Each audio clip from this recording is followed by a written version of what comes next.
Good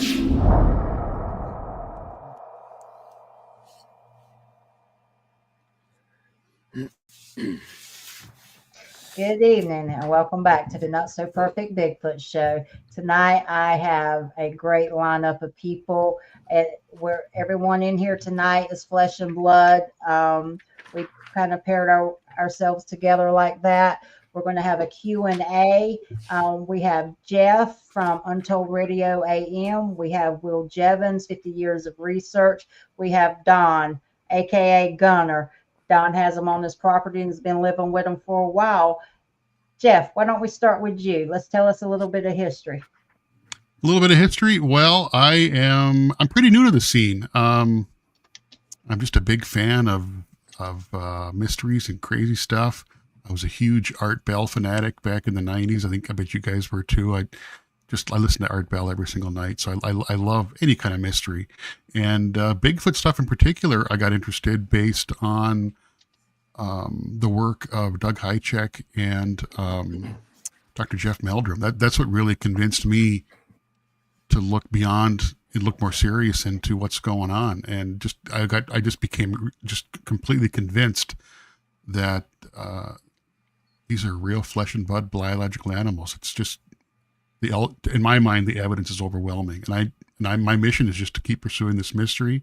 I don't have an eyewitness account of myself. I hope to have one someday, but in the meantime, I just want to learn everything I can and just keep talking about this stuff and spreading the word and just having fun with it. What about you, Will? You want to give a little history? Oh boy, we're talking 52 years this month. Boy, that makes me sound old, doesn't it? Just briefly, the first time I saw tracks was in December of 1972. We'd never heard of this topic before until our friend's father told us what he thought it was. Then 2 years later, I ran into two of these creatures less than 20 feet away from them. The following summer, I met John Green and Renee DeHinden, and they took me into their wing. And it's just been I've been in this ever since then. All right, Don. Well, I grew up down in southeast Mass, right next to the Hockomock Swamp. And my dad's family grew up around there. So I had heard the stories, just growing up of people seeing these creatures out in the swamp. I had many excursions out there, but nothing I could say we saw anything. We did see an old man's face in a bush one time, but I don't know. We don't know what that was because we were always told there were hermits out there, living out there. So I don't know. We just kept rowing past it. We were in a canoe. Other than that, now that I look back at the stuff I know now, there were areas out there, and I actually took my dad out there December of 2019, and he wanted to go see this bridge out there for probably the last time he'd be able to walk out there. So we went out, and I pulled him down a little further downriver, and there's an area out there that I used to hunt, and it was always a very dead, quiet area. So I went out there and I did a couple calls. And we hung around for a few minutes, turned around to go back. And as soon as we turned around to go back, something cracked a tree right across the swamp from us. That area has been known for sightings before. So I knew the area he'd be in. But over the years, I eventually ended up in Maine and found out that they were out in the area behind me. So ever since then, it's been interesting. I started researching them as anyone would. I was looking for any sign of them. I found plenty of it. They left bones. I've got all this stuff that they left behind, but I realized that they were always quite loud with the vocals whenever I was doing this. So I just stopped doing everything, doing all the following them around. And I find other reasons to go up into the woods, and I'll hear them out there. I usually hike out there, do some metal detecting, and they're out there. So I'm able to get a lot of recordings. I got them screaming at me about 3 weeks ago, right after I talked to you last time. Well, yeah, right after that, I got them out there screaming because I was out there chopping wood at midnight, and they didn't like that. So he screamed at me. They'll let you know, won't they? Yeah. So it's been interesting trying something different because they when I go out there, they kind of mess with me because they know I'm not going to bother them, and I go out alone or with one friend that's been coming here for 20 years. They know him pretty well too, so it's hard to explain. It really is. I write everything down, but it's just little things that happen all the time, and I've seen them up in this area 3 times now up here. So, 4 times now. I saw a red one going behind a tree. That was a tall, thin one. Wow. But the hair, I only saw like from the back of the left side of the neck down to about its butt, and I could see its arm, and it just slid behind a tree, and it was gone. And then it ran down the hill, and it was hooting at me from way down at the bottom of the hill. So that's been how many years that you lived with them? Excuse me? Sorry. How many years have you lived with them on the property? 23. I was here 15 years before I realized truly what was going on out here. I had a lot of strange things happen. But they seem to have, I don't know, moved on. They got a lot quieter. They're out there still, but I don't think they pay as much attention to me anymore. Unless I'm in the woods. You wore out your welcome. Yeah, that recording actually, I don't know if I have it here. I'll pop it up in a second. But yeah, they when they don't want me in an area, they'll do the same thing. They scream and they do this owl hoot. Geez, I turned my phone down. Here it is.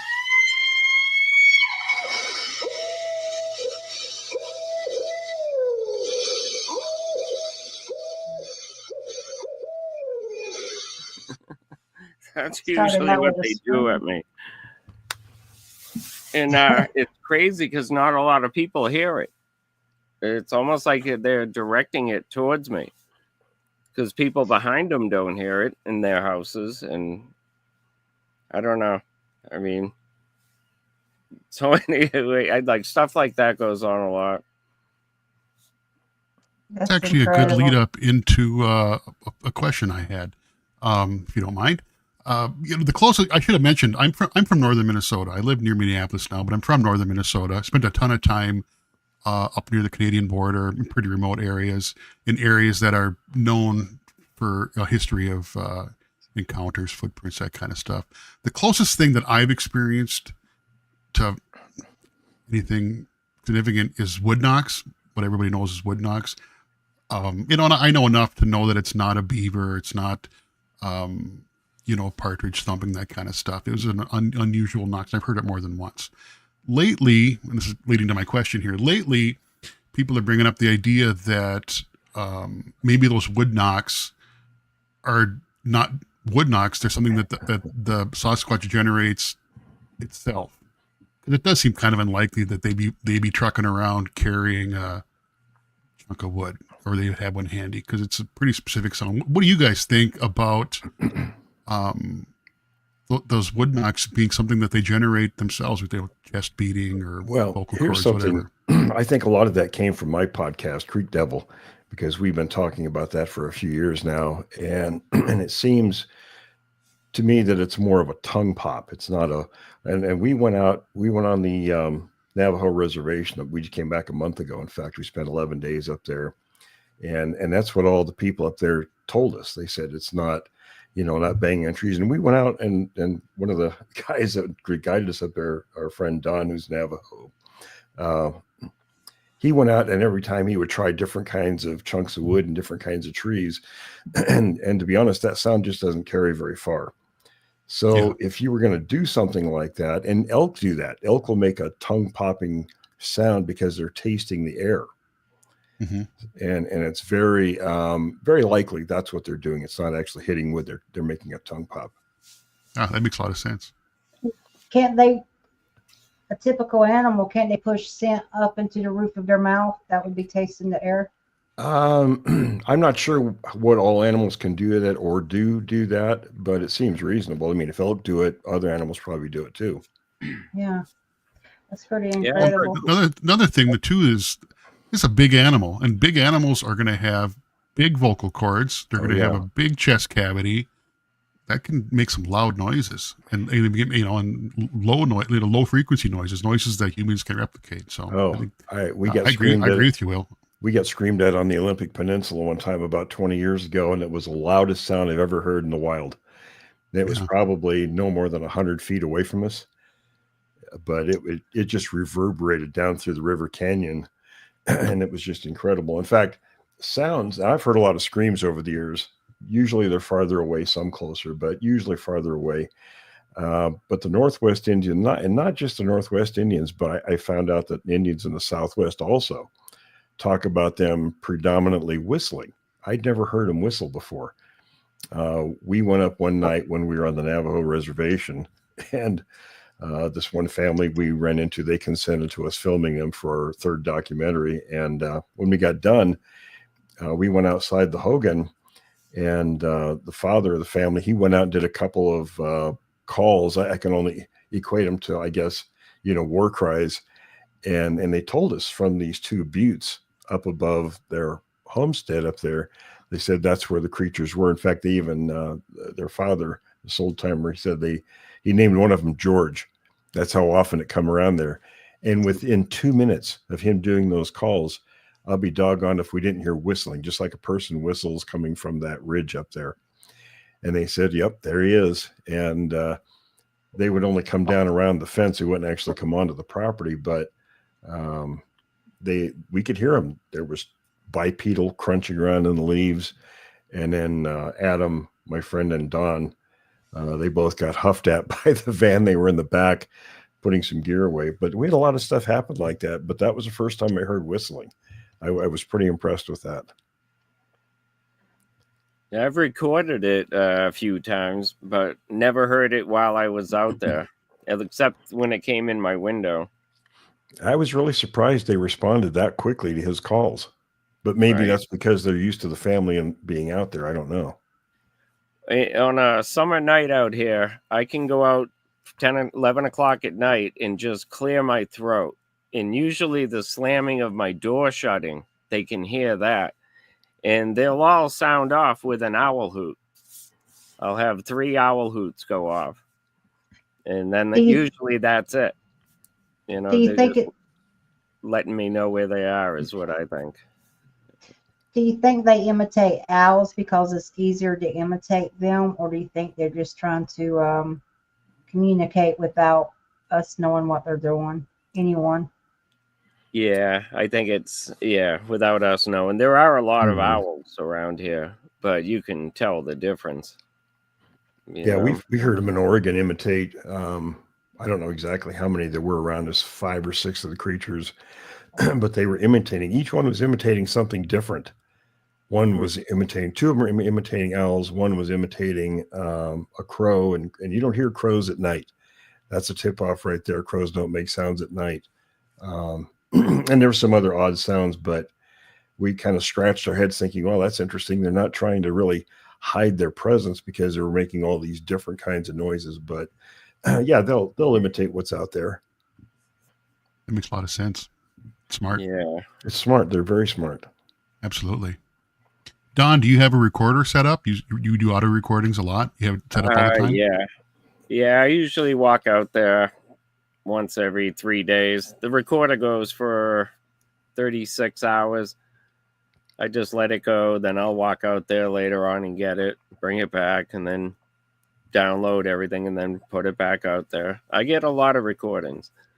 What kind of recorder do you use? What kind of equipment do you use?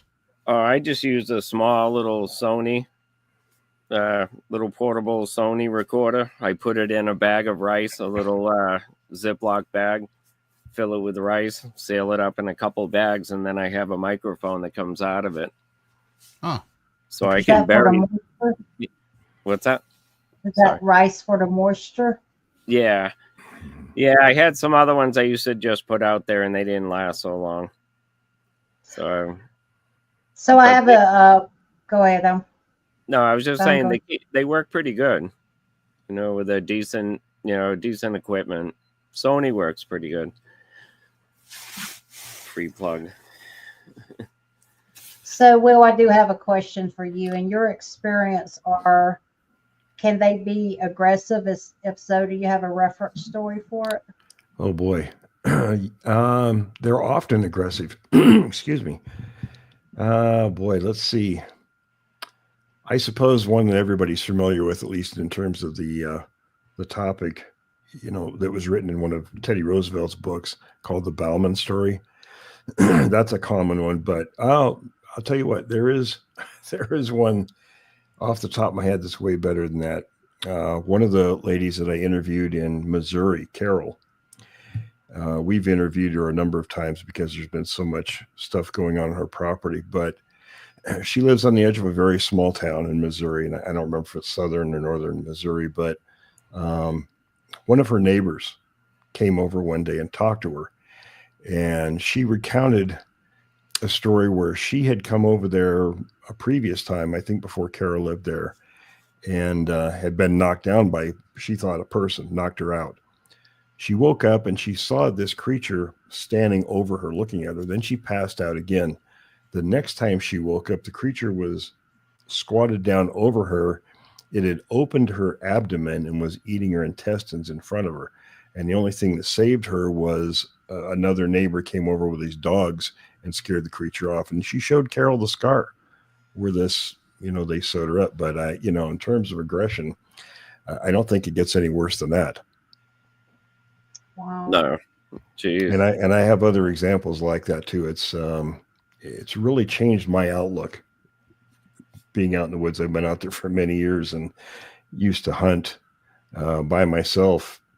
My dad and his friends would be off one direction. I'd take off, all by myself all day long and never think twice about it. But the past few years after learning this stuff, I'm extremely cautious out there now. And I caution everybody to be cautious out there.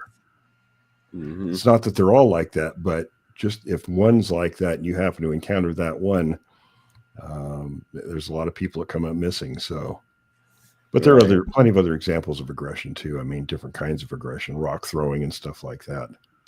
Do you think that has to do with species, Will? It could. There are some that don't want anything to do with humans, but they will, they'll go off. They won't be near people. And we're talking about people and involved in the government. I'm in contact with a number of those. And that's what I'm told. There are some that won't do anything with people, but they're the ones that stay far out away from people. So what kind of spooks me a little bit is the ones that are being seen are the more aggressive ones, because they're not afraid they're going to come in. And I don't think the other ones are afraid. They just don't want anything to do with people, so they stay away. But as far as species goes, there are some more aggressive than others.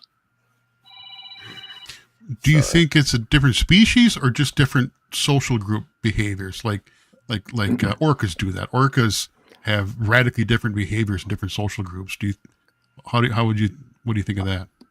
Well, that's very possible. Now, one of the things, what it looks like is, and I hate to use the analogy, but I like to watch these crime shows, and when you watch things about serial killers and how they develop, they don't just start out doing what they do. It's a process of trial and error and learning what's successful and what's not. And these guys seem to be kind of the same way. The ones that are more aggressive will do things that almost in a trial and error. So you can encounter 10 different creatures, and they're all going to have different levels of experience in what they're doing. And it depends on, if we look at psychology, it depends on what kind of a temperament they have, the mood they're in at a particular moment or day. Have they fed well? I mean, there's a whole host of things that could determine what their behavior is going to be like. And to me, behavior has always been the key to these things. So that's what I look at primarily, is behaviors. I don't know if that answered the question or not, but yeah, no, it's interesting. Yeah. So you've talked before about I think you said there's 4 different types. What I was told was there are 4 groupings. Okay. And in those 4 groupings, there are 22 variants, and that's just on North America. I interviewed a guy in Australia last night, and he told me they have 3 variants there. I've interviewed people in Indonesia that talk about 2 different kinds there. There's at least 2 kinds in East Asia, and it seems to be the pattern everywhere. There's more than just one type. So the species groupings that I was told, and this kind of actually goes back to John Napier, who was a British anthropologist back in the late 60s, and had published his book in 1970, Bigfoot. And he talked about that. And when he referred to was based on footprints. They had 2 distinct kinds of footprints. And I'm not sure if footprint morphology is really something that can distinguish a species or not, but he made a good point. There was one that they called it at the time an hourglass shape. The other one is more of a human type shape. And to me, I have a lot of casts. I've seen a lot of footprints. It's really difficult to tell the difference, whether that's just an individual wear pattern that particular one or group has, or if it's actually something that's biological. But of the 4 kinds of those, there's 2 in each groups. And then, of course, I was told that there's many more variants. But for instance, the first one I call a type 1, that's what you see in the Patterson film. And there's different variants of that. Like if you look at Washington State, it's divided by the Cascade Mountains on the western side. And this goes all the way down in Northern California, kind of that divide. The ones on the western side in the mountainous areas are really muscular, very bulky. They're equipped for that mountainous terrain.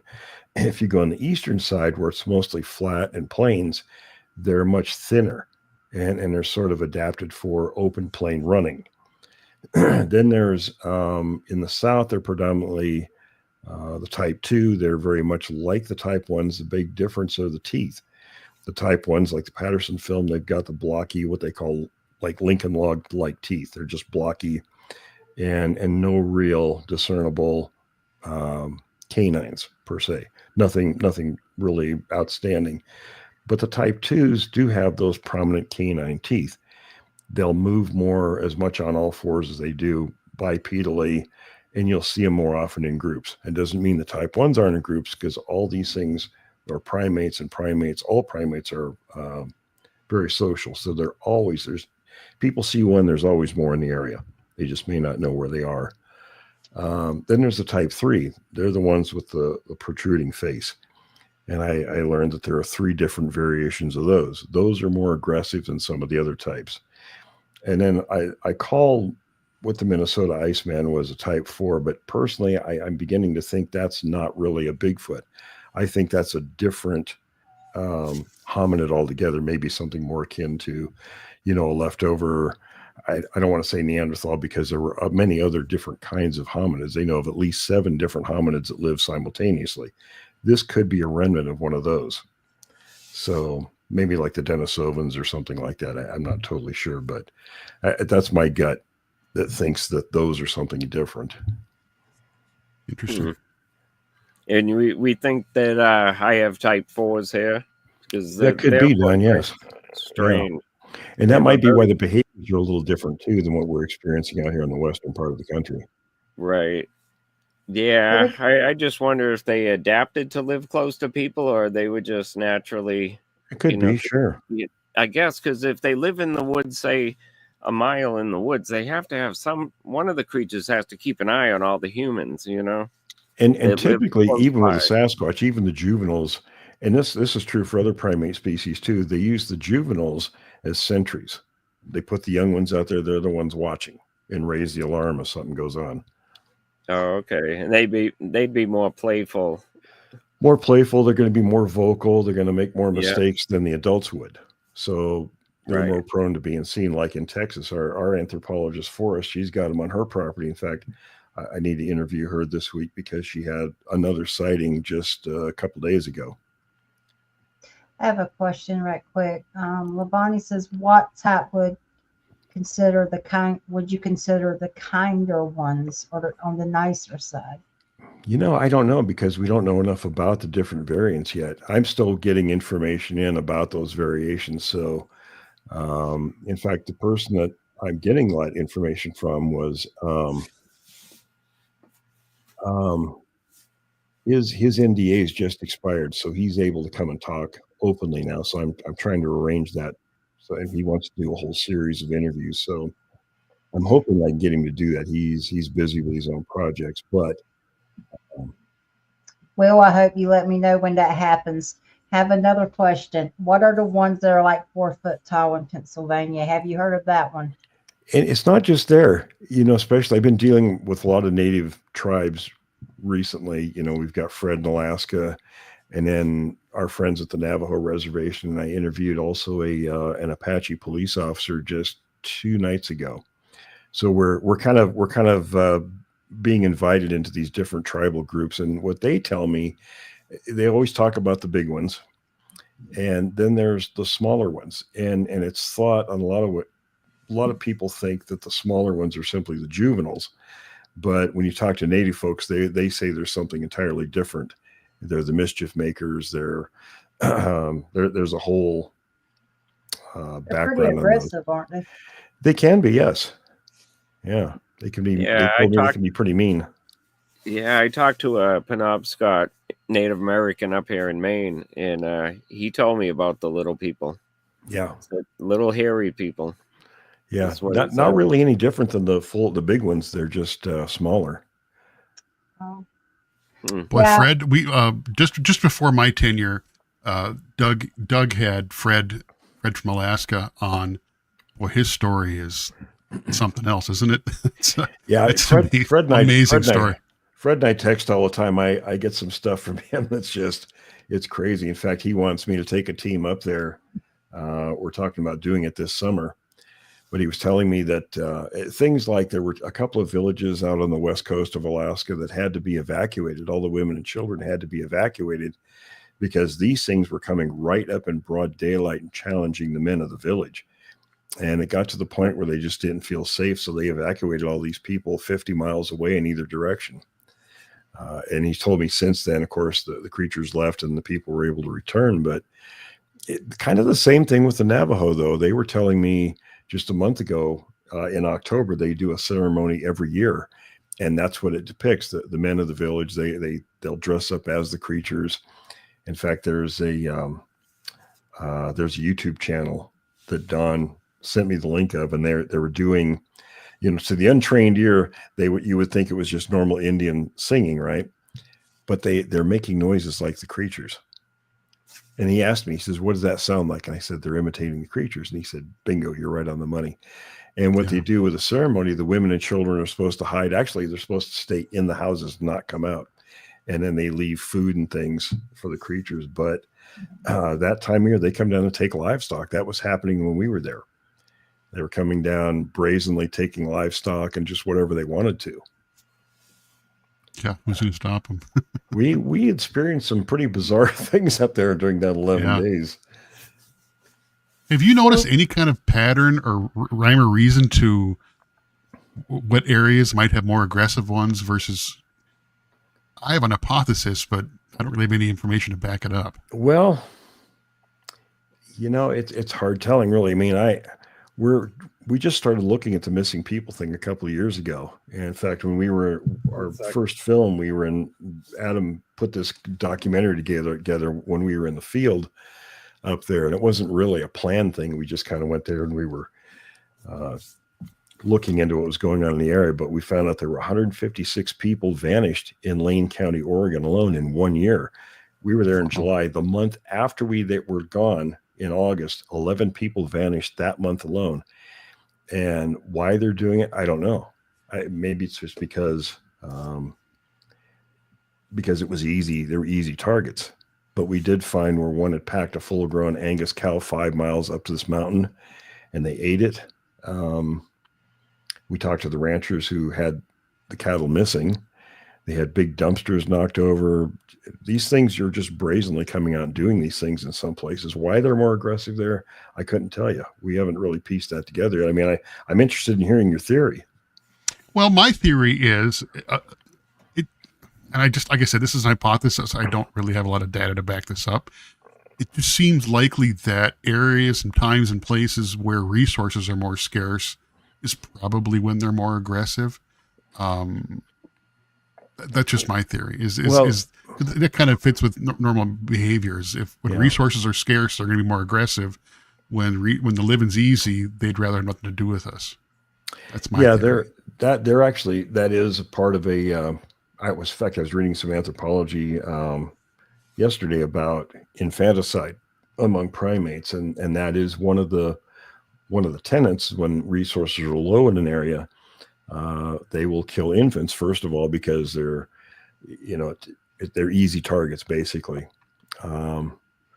Because I'm working on a book called Bigfoot Questions and Answers, and one of the questions was just that: do they, will a male Sasquatch kill the young from a female that's not his? And so I was answering that question. So anyway, that resource depletion thing is definitely a reason. However, these guys can cover a lot of ground, and they'll move about every 14 days. Typically, they'll move. At least out west, they do.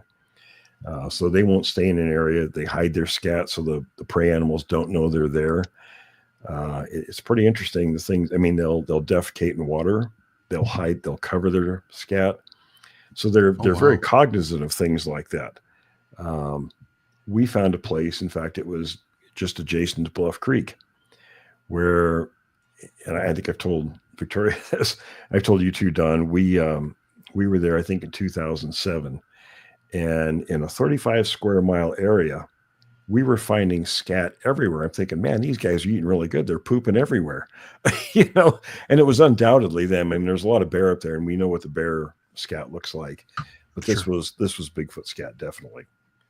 I mean, for an example, right on Highway 96 along the Klamath River, my brother-in-law were driving one morning. It's really the only conduit through that area. And we saw this massive pile of scat right on the white line on the road next to the river. And I had to turn around and look at it. There was so much of there. And we measured the segments. They measured 4 inches across. That's incredible. And it was probably... There was probably close to 2 gallons worth of material sitting there. Wow. And my brother-in-law joked, he says, man, if somebody come around the corner and hit that, they'd skid off into the Klamath River and be killed. He says, can you imagine the obituary on that one? But what they were doing in that area, I learned because we were searching there. Now, the scat was anywhere from 1 day to 30 days old. It wasn't all at one time, obviously, right? So we got out and walked one area, and I wanted to go down to this creek in this little valley. So I walked in the tree line side next to this game trail, and my brother-in-law walked by the creek. And I was thinking, how come there's no scat down here? There was none. There was everywhere else we were. There was nothing in the valley. And I got thinking, well, if I'm something that weighs, 1,000 to 1,500 pounds, I can't be just trudging around the woods looking for food because you're burning calories. And survival means it's an equation. You have to have more calories coming in than you expend, and that equals survival, right? So I thought, well, maybe they're like big cats. Maybe they're ambush predators. So I thought to myself, okay, they're pooping a lot. They're not just going to be able to turn that on and off. So where is the scat if they're down here ambushing? So I went about 20 plus feet into the tree line, and here's all this scat inside the tree line. So they were hiding it back there, and they were ambushing deer on the game trail. What they were doing up on the high ground was they were leaving their scat out in the open. So all these animals would know they were in the area, and they would drive them down into that choke point. And I thought, that's brilliant. Sure. Yeah, it is. So it's not stuff you see everywhere. I mean, when you're out there, you really, I was telling the guys up on the Navajo reservation, I said, you have to be really observant. They do things like baiting. They'll hang animals in trees. They're kills. And Are they calorie driven? Yeah. These guys, if you want to find a Sasquatch, you got to follow the food. That's the bottom line. It's as simple as that. Follow the food. We found, and I know, Don, you remember Jeremiah sent that picture from northern New York of the deer hanging 11 feet up in the tree. Yes. Yeah. I remember that one. That since then. So we stopped frequently, and Don, our Navajo guide, he jumped out of my Jeep and he took off up in the woods. He was going to look around, and he's offering to be the bait all the time. And I said, that's just youth. That's young guys doing that. Us old guys are going to hang back here by the vehicle. So he hollered. He says, hey, come and look at this. And on the uphill side, where you could not possibly see this from the road, was a deer skull, a big buck with antlers, and the antlers were jammed into this tree 7 feet off the ground. And I said, well, there we go. That's a sign. And there were stories of them having this one older Sasquatch that lived in that area year round. And then we did start finding some of the markings, the snap trees and things. Most of it was old, but we did find some fresh stuff. Well, you have a video that you just put out where you guys are actually going out into the area. Yeah, I recognized your Jeep. That was some of the area. Actually, Adam was recording everything. Adam's our Hollywood guy, and he records everything that we do. And he wanted me to have a few pieces of footage to show how rough some of that country was. And I actually don't have the film of the really rough stuff. We were in places where I was very thankful I bought a Jeep, because no other vehicle could possibly go through that area. You needed a short wheelbase. You needed something that was light and nimble, just because the ruts were 4 feet deep in places. There was just no way around that. But we got through there. We covered the whole southern part of the Chusca Mountains, and I just put it up on my YouTube channel so people could see what it was like to be out there. And, you spend a lot of time doing this stuff and not finding anything, but we did find a lot of stuff up there. The same area where we found the deer skull. Now, we drove up that this was on the north side. It was a place called the Narbonne Pass in the northern part of the Chusca Mountains. And even the Indian police were telling us to go up there and look. That's where things were going on, where they seen them. So there were a lot of wild horses. We saw probably out of 11 days, at least 100 wild horses up there. And you have to be really wary of wild horses because they can be mean, and I'm not going to have something that weighs, 1,500, 2,000 pounds chasing me down and stomping me. But you're looking for Bigfoot. Right. So we drove through this one section, and like I said, Adam was in the back seat and he's filming the whole time, and usually had his gimbal with him. So he just didn't have it during those sequences I posted. That's why it looks so shaky. So we drove through this one section, and the tree line was about 100 feet away from the road. And these were all dirt roads, very seldom used up there. We drove through a second or third day, and 40 feet off the road is a horse carcass. It was all skeletal, but it was still articulated, meaning it was all still hooked together. It was not there the day before. We went back and reviewed the film footage. One of these things had come out and placed that animal in that spot in its entirety. I mean, that's one of the strangest things I've ever seen. Wow, no kidding. I don't even know how to explain it. Yeah, that's bizarre. They killed the deer up here and put the head on the stump and had it looking right at my recorder. Yeah, I have a guy. Yeah, I didn't pick up on it, but until they made a trail of bones from the skull right to my recorder. Oh yeah. Well, remember we had Jerry Klein from Ohio on some. I think about on YouTube, and Jerry was given a lot of grief about his encounter, but I found the guy to be very credible. He was out there taking some time off. He had a couple of beers. I mean, you go out and sit in your camper, you're taking a vacation, you're going to have a couple of beers sometimes. He wasn't drunk. These things, two of them came in there and they were trying to push his trailer over. And you can hear them grunting or growling in a couple places in the 911 call.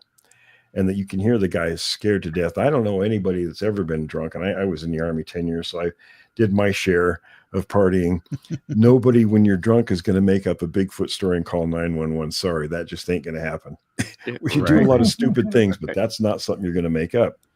And these cops did finally come out there, and they did determine that the trailer had been pushed a couple of feet over. That's another, but what I was getting around to by that story, Don, was they did the same thing with his cans and bottles. He had a recycling container set up, and they'd taken these things and laid them out all the way down to the creek, and he followed them, and that's where he ran into one, was down there. Why they do that, I couldn't tell you. These things do some really strange things sometimes. There's just no rhyme or, I mean, they know what they're doing, but what it means to us, I don't know. Yeah, 2 years. Well, the bones disappeared from the deer. They were just gone one day, and 2 years later, I found them. They were buried in a hole right probably 20 feet from that stump. And I put the recorder back into that area. They dug up the bones, ate some of them, bit into some of them, and made another line of bones to my recorder. So I took the recorder back out of there again. Oh, yeah. Another thing that's really something I had to backtrack. Well, I went not backtracking. This structure thing, the subject of Bigfoot is very hard evidence is few and far between, right? We all know that. I mean, there is a huge body of material out there now because it's accumulated. Like all the casts you see behind me, those are copies of things that have been collected elsewhere, but it's taken time, even though there have been many, many thousands of tracks found. But, this stuff we find, it's all new stuff. I was going off a different direction with that, and I kind of lost myself. I do that sometimes, but we were talking about them lining the cans up and doing crazy stuff. But it'll come back to me, hopefully. I have a question for Don. When he was talking about them deliberately having their scat in a certain place to drive the animals, I guess, to a bottleneck, have you seen that in your area? No. I've only found one scat in the wild, and then the day I took the footcast out of my driveway, they were all upset at what I was doing, and they defecated on a rock about 20 feet from my house. Oh. That's the only two I've ever found, but I did find a small one in a coil. It was probably a juvenile, and it looked like they just backed up against a tree, put their back against a tree and squatted. And it was just a small coil. Wow. I didn't. It was old too. It was probably a year old, or it had gone through the winter too. I remember. They have a habit of sending you messages, Don. They have sent you some messages.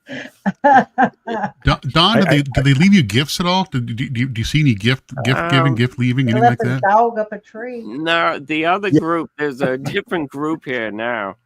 They don't seem to do that. The other group that was here, I was out back doing something one day. I was metal detecting, and I was also gathering acorns. I had a 5-gallon bucket almost full of acorns. And before I had left, I heard them out there. I heard a couple low moans. I could tell they were out there. So I left the pile of acorns. I just dumped them right there and said, there you go. The next morning,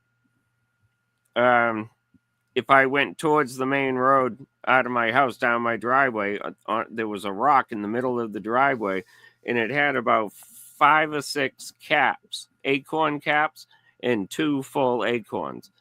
And I thought it was funny because there was no little pieces anywhere. It was just the complete cap and 2 complete acorns. And I thought a squirrel did it. And then an hour or so later, I walked up the road, and up the road on a rock right in the middle of the road, same thing. 5 or 6 acorn caps with 2 acorns. Wow. And I said, I wonder if they did that. Didn't you have a roommate then? Yes, I did. Yeah, that's right. There were 2 of us living here, and every time they do that, there was always 2. And then once he moved out, they've only done it once. It was with apples, but they ate all the apples, left the cores, and then left one full apple. So they But watch you. the group that's here now doesn't. I don't know. They don't seem to like apples. They sit there a long time. The other group used to take them. You know. Before we ask this question, and Will, let's get into what the first group did to your dog. And your dog was not happy with that. No, they hog-tied her, and she was on a runner. The runner was a 100-foot runner. It went into the woods, so she could go do her thing in the woods. It had a 20-foot leash off the runner, and came home one night. It was raining out. I came home to let her in because I knew she was out here barking. We couldn't find her. Finally, I realized she's in the woods, and she's about 8 feet up in the tree, and she's hog-tied, and she's just hanging there. So I ended up to cut the tree down to get her down because there was no way. The stuff was all wrapped around the tree. There was no way for me to get her out. So I ended up cutting the tree down and dropping her down. Wow. Yeah. Yeah, she didn't walk like for the rest of that day. Her ankles were, they had a good groove in them from the cable. Bless her But heart. she was shaking like a leaf. She was just shaking. Imagine what she saw. Wow. Yeah, she'd smell them, and she would start shaking. She'd usually walk into the house with her tail down, but when she'd lay down, she'd be shaking. So Bless her heart. she'd smell them. It was nice to have it when she was alive because she'd always let me know when they were around. Bless her heart. You said it was because she barked all the time when it rained. Yeah. You said you think they got frustrated with the barking. I think she was just continually barking, and they were probably around. They didn't like it. So they didn't kill her. That's one thing around this area is I get a lot of reports and sightings, but I don't get a lot of dogs or cats missing. Cats sometimes with foxes, coyotes, but the only livestock I've ever heard missing is chickens. See, that's what makes me think, Don, that you've got a different type of hominid there. With typical Sasquatch reports, when they're in an area, you get a lot of missing animals. And I hear stuff from police officers. One of them was with a family, and I can't remember if it was in North Texas or in southern New Mexico. It's in this area, but they had what was the dog? A big, not a pit bull, but a mastiff. They had a mastiff. And they were out doing gardening one day, and the mastiff went charging off to the tree line and apparently discovered too late what was there. And the Sasquatch came out, and for whatever slight they did, it tore the mastiff in half and threw the halves at the family. Holy cow. And that's the kind of things we hear about. So that kind of lends me to think that, if these are what you've got in that part of the country is a different type of creature, their temperament's probably very different, and the things they're going to do are somewhat different. Right. And they live close to people, so they don't want any retaliation. Yeah. I think that's why they stay so stealthy and quiet. Yeah. Don't touch any human pets, Mm-hmm. Yeah, it's a good point. That's similar to a story that Doug has. He was on horseback, and they went down a trail. They came back in an area that they had just been at like an hour previous, and there was a coyote on the trail, still alive, but its back was broken, and they could actually see handprints on the across the spine where the animal grabbed it. But it was pretty clear that was a warning to get the heck out of there. But similar deal. I mean, they grabbed the spine, cracked the spine, and then put the coyote right in the middle of the trail where, like I said, they had just been there like 45 minutes previous. And that's these terrifying. Things, they do some really vindictive things like that. Very short tempers.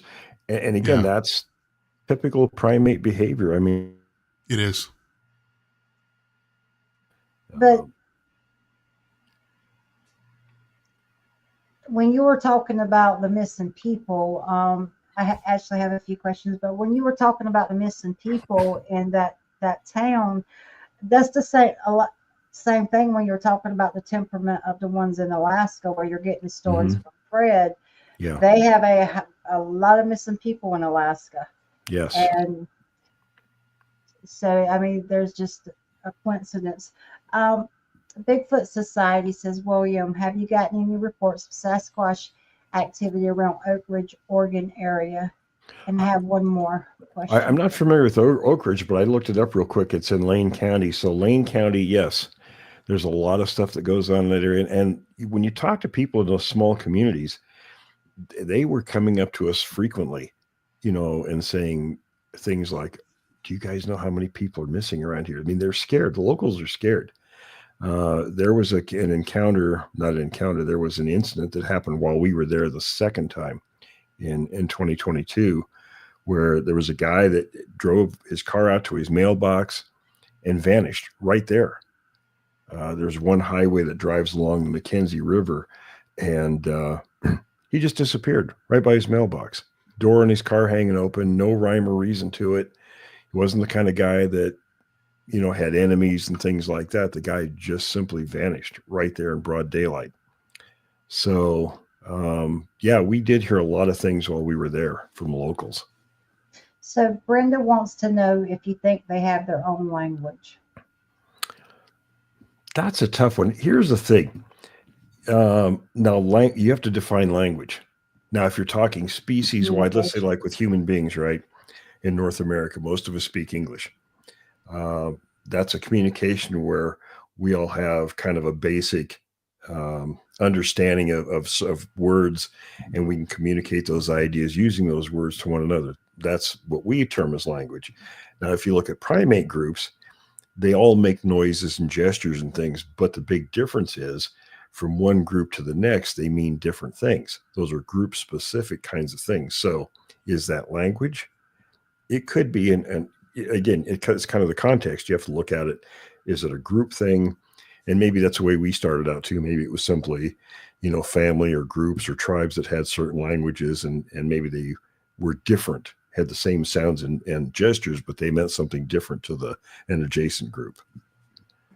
So I guess if you're looking at it that way, then I'd say yes. Well, it's also possible they're mimicking us. They mimic owls. They mimic the gibberish that we hear. Yes. Maybe they're mimicking us. And Very sometimes possible. People report them saying, sometimes people say they'll hear their names called. Clear words. Yeah, occasionally very clear words. Things like that, yeah. Do you think they have good memories? I do. I think so, yeah. Oh, yeah. Well, they're vindictive, so they remember things, small things. Right. A lot of people think it's a form of autism where they have extremely good memories, like photographic memories. There's evidence of that too. Who knows? It could be, sure. Yeah, we don't know. So there was another question for Don. Don's camping with Sasquatch. I'm glad to see you in there camping. Wants to know, how do you know that you have a different clan? And while you're answering that, I'm going to step away for a moment, okay? Okay. Through recordings mostly. Even when they do those owl vocals, they all have a different tone. Some are loud and deep, some are not so loud, some are higher pitched. And through the recordings, though, that's how I could tell something changed here. And I knew that there was a juvenile here, probably, the footprint was almost 13 inches, about 13 inches long. So we assumed about 7 feet, maybe, the creature was, but I had seen a smaller one here now. So, and I saw it on all fours going up the road. So I could tell it was a smaller one. Yeah, but, 7 feet's a pretty good guess. Yeah, definitely you can hear it in the vocals. Yeah, there's a calculation that's actually very accurate that anthropologists use. You use the overall foot length. In fact, I could do it real quick. So 13 inches. Let's see, where's my calculator? So 13, you multiply that by 6.6, and then you divide by 12. It's just over 7 feet. Okay. 7.15.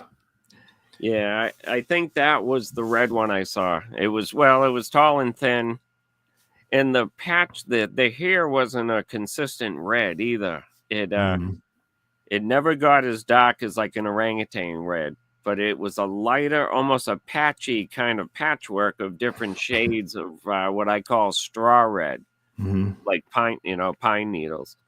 And there's a lot of pine trees up here. They could hide so well just laying down. Yeah, they blend right into the background. So I remembered what I was getting around to before. It was involving structures. You see all this stuff on social media, all these, these structures. And I think most of those are actually human made. I talked to, again, a lot of the native folks. And one of the guys that I knew on the Flathead Reservation, he had a good thought about structures that people make. He said, if you're going hunting, it's easier to carry a tarp and then take what's there, build a structure on it, put the tarp around it, spend the night. And the next day you don't carry the structure, you carry the tarp away to your next place and you leave what's there. Out in the western part of the country, I've never seen in all my travels anywhere up in the west, down the West Coast, any kind of structures whatsoever out in the forest. And I've spent a lot of time out in those areas. When we went to the Navajo reservation, though, we were talking to a lot of folks out who were picking piñon nuts this time of year. And the Navajo can make some pretty decent money doing that, selling them, and they're everywhere. So we would stop and talk to people wherever we come across them. One family told us that just down the road, and they told us how to find this spot. It was going back the road we were on. There was a tire next to a tree, and they said, go down that road a quarter mile. And what they found was 2 structures that were built. They went in there, and this is the family, the mother and father, a couple of kids. They saw in the smaller structure an infant Sasquatch laying there. It was reddish brown colored. It was laying very still, very quiet. And it was, they said, Mama, come out and pull the branches open like that. And they all took off running. So they said, if you go down there, you'll see it. So we went down there, and Don, he was going off a different direction. So Adam and I parked the Jeep and we walked down this road. Well, we didn't see anything at a quarter mile. But I said, let's keep walking. Maybe their judgment of distance is off. So we walked about a mile. And we did come across a structure. Now, it was a very rudimentary kind of a lean-to thing, but it was clearly constructed. And there was the beginnings of a second one, a larger one. So when we went back and talked to the family again, they said, oh, well, yes, the first one had been taken down and scattered, but we did find the second one. And that's going to be in the third film too. First time I've ever seen anything like that. And I thought to myself, well, now why would they do something like that? But then the natives also said, well, they hunt and kill and eat horses up here because there's so many of them. So I thought to myself, well, if you've got an infant, now this little structure was no more than about 4 feet across and maybe 3 feet deep, a couple feet high. It wasn't very big. And I thought to myself, well, it makes sense if you're going to go chasing after a big animal like a horse to take it down, you're not going to do that with an infant in your arms. So what do you do with the infant? You got to eat. So you hide the infant in something like that. You go get your meal and you come back and get the infant. So to me, that makes sense. And we did find another one up there too that was a little more obvious. I thought it was woodcutters that did it, but the woodcutters all said nope. Huh. I found the only thing I've ever found that they had done is breaking trees, snapping trees, or twisting and breaking trees, but only at road crossings. Oh. I did find I was metal detecting a farm one year, and I got to the dug well. It was full of water, and I was metal detecting around the dug well. And when I came back the next day, there was a sapling bent over, and there was a log holding it down. And at the base of the sapling, there was like a teepee, maybe about 1.5 feet tall, just a bunch of sticks put together like a little teepee there. Mm-hmm. Some kind of a marking. Yeah, some sort of marking, right. But for me, it's got to serve a purpose, right? Well, yeah, I don't know. It didn't at all. Here's something we found out too is where you find the trees that are broken, the fresh ones, that's where they currently are. You won't typically find those just out anywhere. When we were in the Three Sisters Wilderness area, we were looking at one area with had some of these fresh markings. We had to drive about 30 miles through the forest to another spot we wanted to look at. And I told the guys, I said, here's what I want you to do. I said, if this was done naturally or by some other force, it should be fairly common.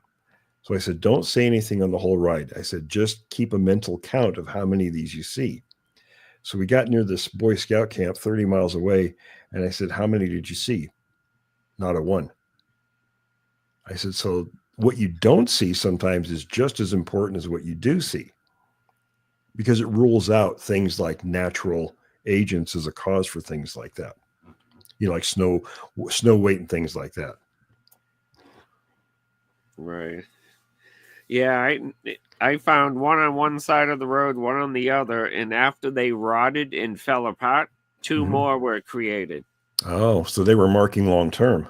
Yeah, I think they moved the family through like during times of drought and stuff because it's on the way to a pond. So it's a resource it's resources they know where they are and can rely on. Yeah. I found it on another road also. Yeah. Jeff, do you have anything you want to follow up with that and ask? Sure. Well, it's not really a question, but this will lead to a question. One of the things, really the thing that I find the most interesting about Bigfoot, I'm interested in a lot of cryptids, Bigfoot, but primarily Bigfoot.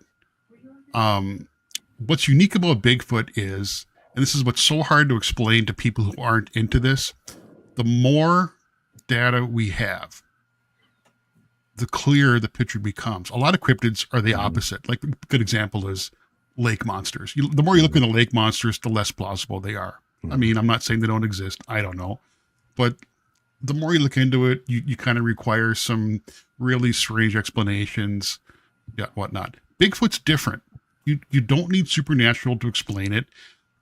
All this data that we're putting together is predictive, like the dermal ridges in the footprints. We saw that before we really understood what dermal prints were. The mid-tarsal break. We saw that before anyone really understood foot morphology.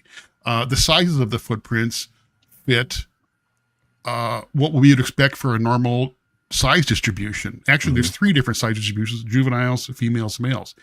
And the sizes of the footprints that are reported match what you would expect, for a natural distribution. And the more things we learn, it's almost like there's less mysteries because you apply natural science to it and it all makes sense. And do you agree that that's unique with Bigfoot? There's no other cryptid. It stands out away from all the rest of them. I don't even consider Bigfoot a quote unquote cryptid. I agree. It's a natural animal. I agree. We just haven't, I've got a friend who's a judge, and he put it pretty succinctly. He said, if it went to a court of law, let's just talk about the Patterson film. People are always saying, oh, there's no evidence, there's no proof. Well, when you talk to a judge, and he's an appellate judge for the state of Montana, he said that in that case, you have 2 eyewitnesses that prove to be credible. You have photographic evidence in terms of the film, and you have physical evidence in terms of the footprints. He said, if that went to court, it's a slam dunk. Yeah. And that's coming from a judge. That's actually an analogy I use a lot. It's like proving a murder case without the body. It can be done. Exactly. You have to prove beyond a reasonable doubt. And I think we've passed that bar. I think we have proven beyond a reasonable doubt. Oh yeah. People disagree, but we have everything but a body, and all this data, it just makes sense. It fits together. It makes sense. And and again, the more you learn, the more overwhelming it is that this all makes sense. It all fits together. It's not a lot of mystery. Perfect example too, how you described the difference on one side of the mountain to the other. Well, of course, that they're going to have adaptations for their terrain. They're going to, whether they're going to have steep terrain they got to climb versus flat ground they got to. It just makes so much sense that the footprints and would match that. You apply common sense to the topic, and there's a lot of common sense to it. Agreed, and that's what's so unique about it. It's so fascinating. It really is. People want to do the paranormal aspects to it, but you don't need that. No, I mean, there's something that leaves footprints. And John Green made a good point many years ago about footprints. Either they're like the subject of Bigfoot without footprints would be easily explained away as myths, lies, hoaxes, Sure. or hallucinations. He says, but footprints do exist. And they go back a minimum documented 80 years. So more than that. Minimum. much more than that, of course, but that's, in terms of photographs, things like that. Right. But he talked about you would either have to have an organization doing it that was dedicated and funded and well organized to do this for decades over huge parts of not just the country but the world, or it's a real thing doing it. Yeah. So which one is more plausible? It's just so implausible that, and as you know, I mean, the footprints are found in areas where it's so implausible that anybody would be anywhere near there, or footprints that are like under that are like hidden by bushes or whatnot. Like who would put a fake footprint underneath something that wouldn't be seen? That doesn't make any sense. If you're going to hoax something, you want people to see it, right? Right. You'd put it on the side of a road, or near a campground. You wouldn't have it in the middle of nowhere. The odds of somebody going there. I interviewed a guy a few years back that was working for a gas and oil exploration company up in the Yukon, and where they had to drive. There weren't any roads up there. They had to fly by helicopter 37 kilometers to the work site. And they worked 12 hours on, had 12 hours off. So on his off time, he was going to do a little fly fishing in this nearby stream and encountered one of these things up there and took pictures of beautiful footprints. I mean, who's going to hoax something that far away, 37 kilometers from the nearest road? Yeah, it's insane. It's just not going to happen. Sense. So that would lead me. I'll go ahead. I'm sorry. Jeff. No, you go right ahead. Well, I just, the other thing too that a lot of people don't realize is, like, I've been, the Snell Grove area is kind of famous. Doug's made that kind of famous, this Snell Grove Lake.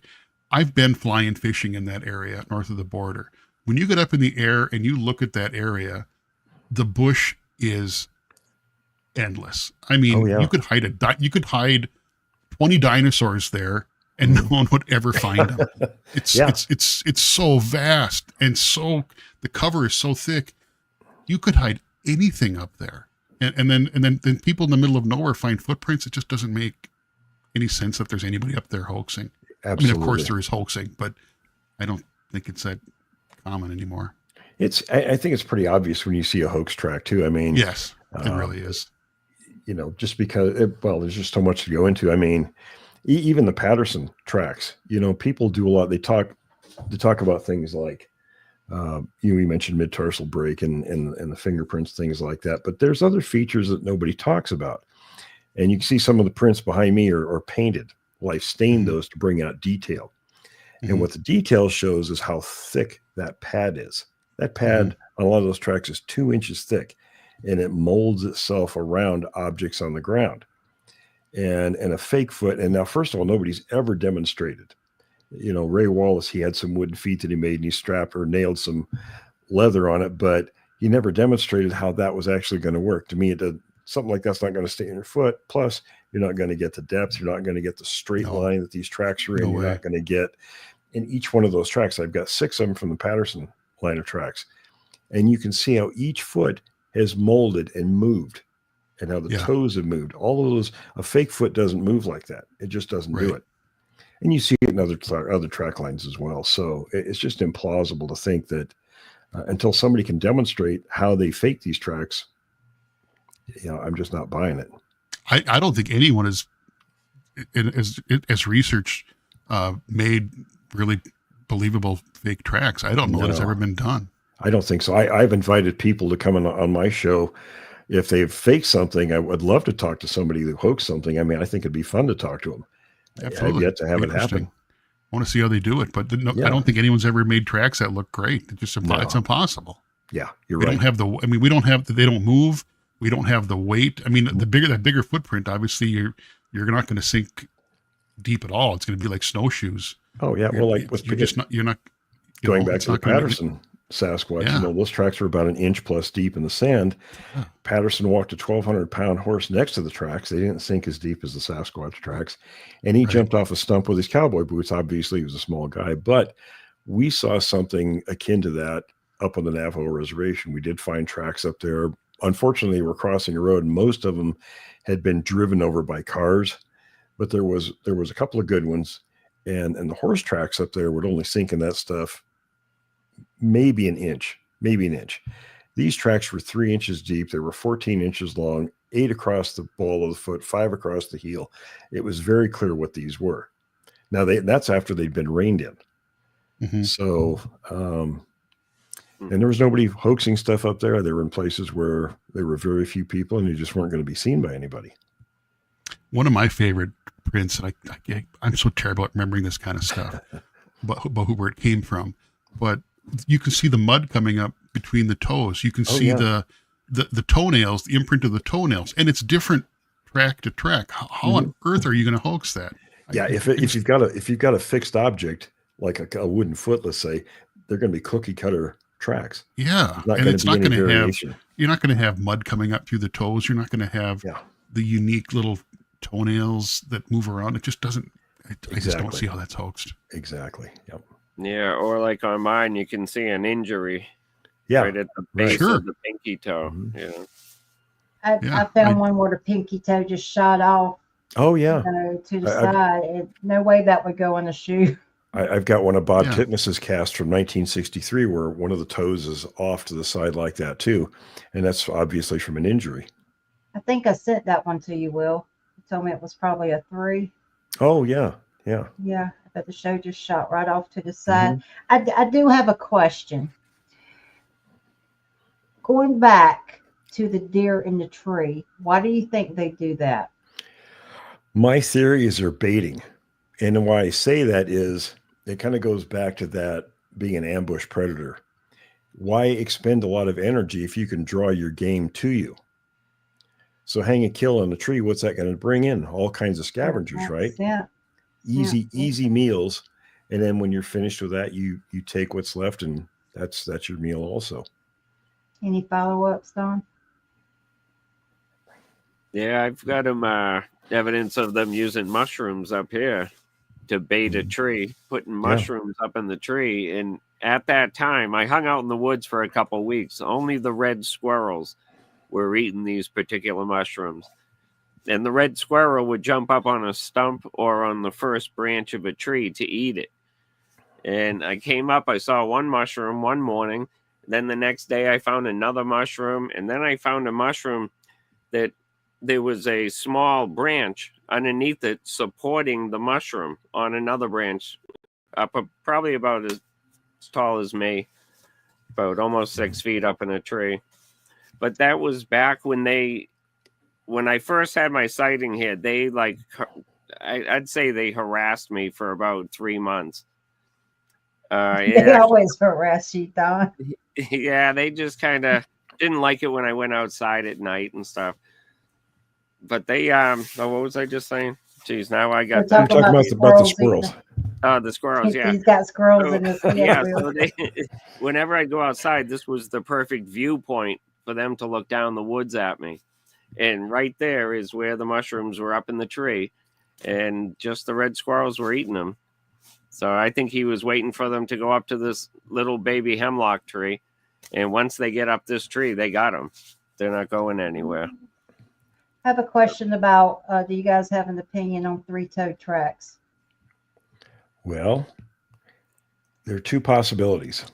One, they're very seldom things like that. I mean, people sort of latch on to some of these things. Three-toed tracks are very, very seldom reported anywhere.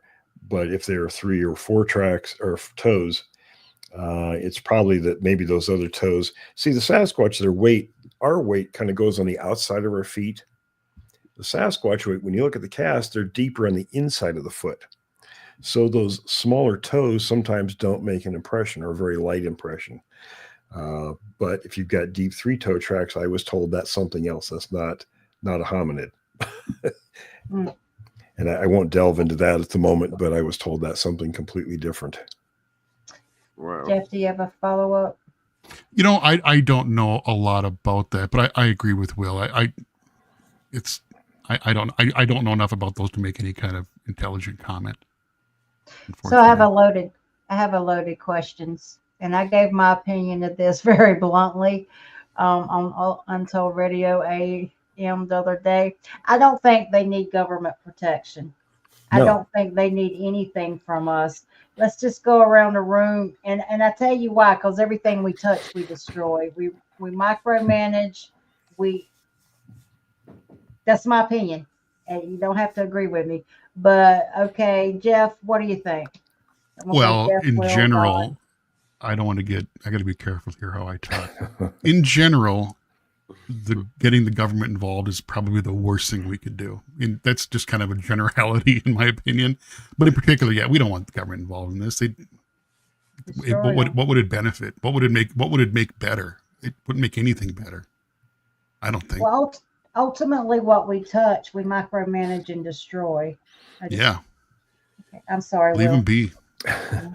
Well, I could go into a whole bunch of that stuff, but because they already are involved in it and are not real successful with it. But if you look at it from just a normal, everyday perspective, I talked to a person from the Forest Service who was an expert in, new species, the Endangered Species Act, right? And the way it was explained to me was, if something was brought out in the public, somebody drug a body in, it would immediately be put on the endangered species list. And the reason being doesn't mean that there are few of them. It means they have to be protected until they look at what the environment is, what they need, what they don't need, things like that. And then they can make a determination about that. Land grab. Land grab, right. Yeah, that's very possible, sure. But there are so many of them. I mean, the thing is, the last few years, I have gotten so many juvenile tracks. I mean, hundreds of them. You wouldn't believe how many pictures I have of footprints in my files. I'm surprised sometimes I get lost going in there looking for specific things. But the juveniles, I've got one area here on the border of Arizona and New Mexico where there's probably 20 individuals, everything from a 5-inch, well, actually a 3-inch track up to a 20-inch track that are in that area pretty much full time. And the juveniles, we never used to see juvenile tracks. That was pretty scarce. The past few years, it's been tremendous. So that tells me that the population is growing exponentially. So do they need protection because they're few numbers? No, I don't think so at all. Yeah, I agree. No, I definitely believe that, though, about their population growing. I find them, I mean, when I really look close at all the reports in this area and surrounding counties, they're everywhere. They're everywhere. Yeah. They really are. And I've noticed around here that the family group takes up a larger area in each little, smaller group of that family. They have their area, but there are times when they come through. I've heard 7 out here at one time. So I know like the family was moving through or something was going on. And some of the groups are getting larger too. Right. It used to be average 4 to 6 individuals in a group. Now it could be upwards of 10. Why? Jeez. What do you think that because is? Of because of the bigger populations. Winters? Oh, do you think that's warmer winters? No, not necessarily.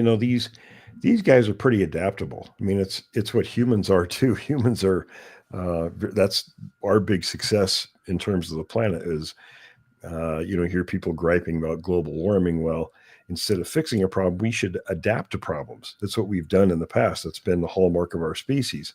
These guys are very good at adapting to their surroundings. I mean, they're in just about every kind of environment you can imagine.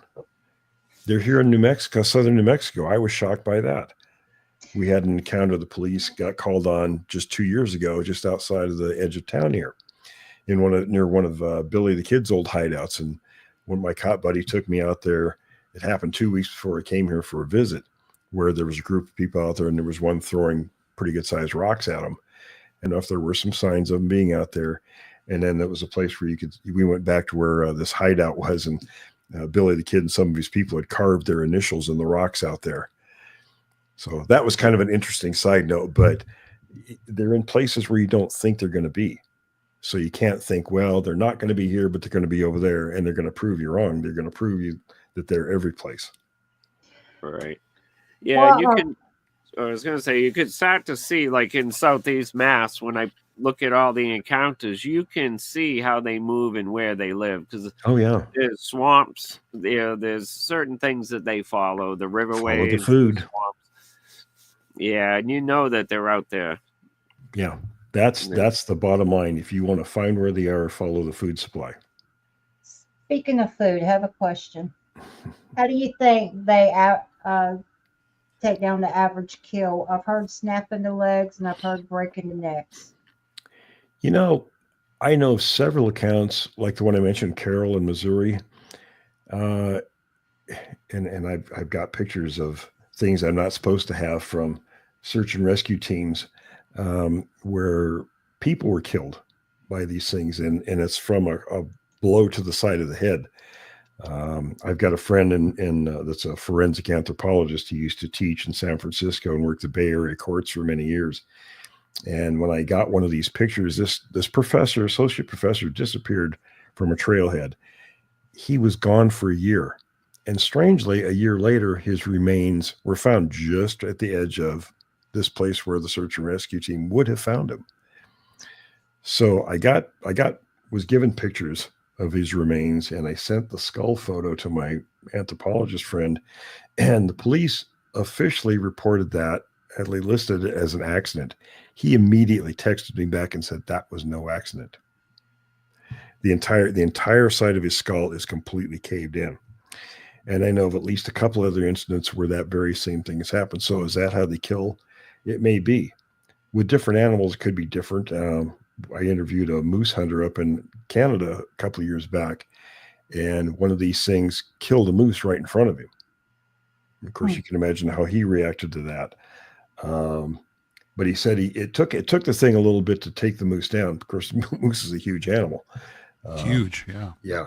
But it followed the thing around, for the moose around, and had the moose trying to get it down. But sometimes we've had reports also of them grabbing deer. We had a guy in Texas who was deer hunting, and they were several of these creatures came through chasing these deer, and what they would do is they'd snatch the deer up, they would break their front legs to hobble them, put them down, go after another deer, and then when they were finished, they'd come back up and pick up the ones they'd hobbled.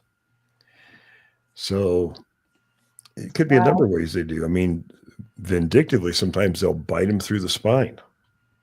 Well, that would just go ahead and kill them and just neutralize it, wouldn't it? Yeah.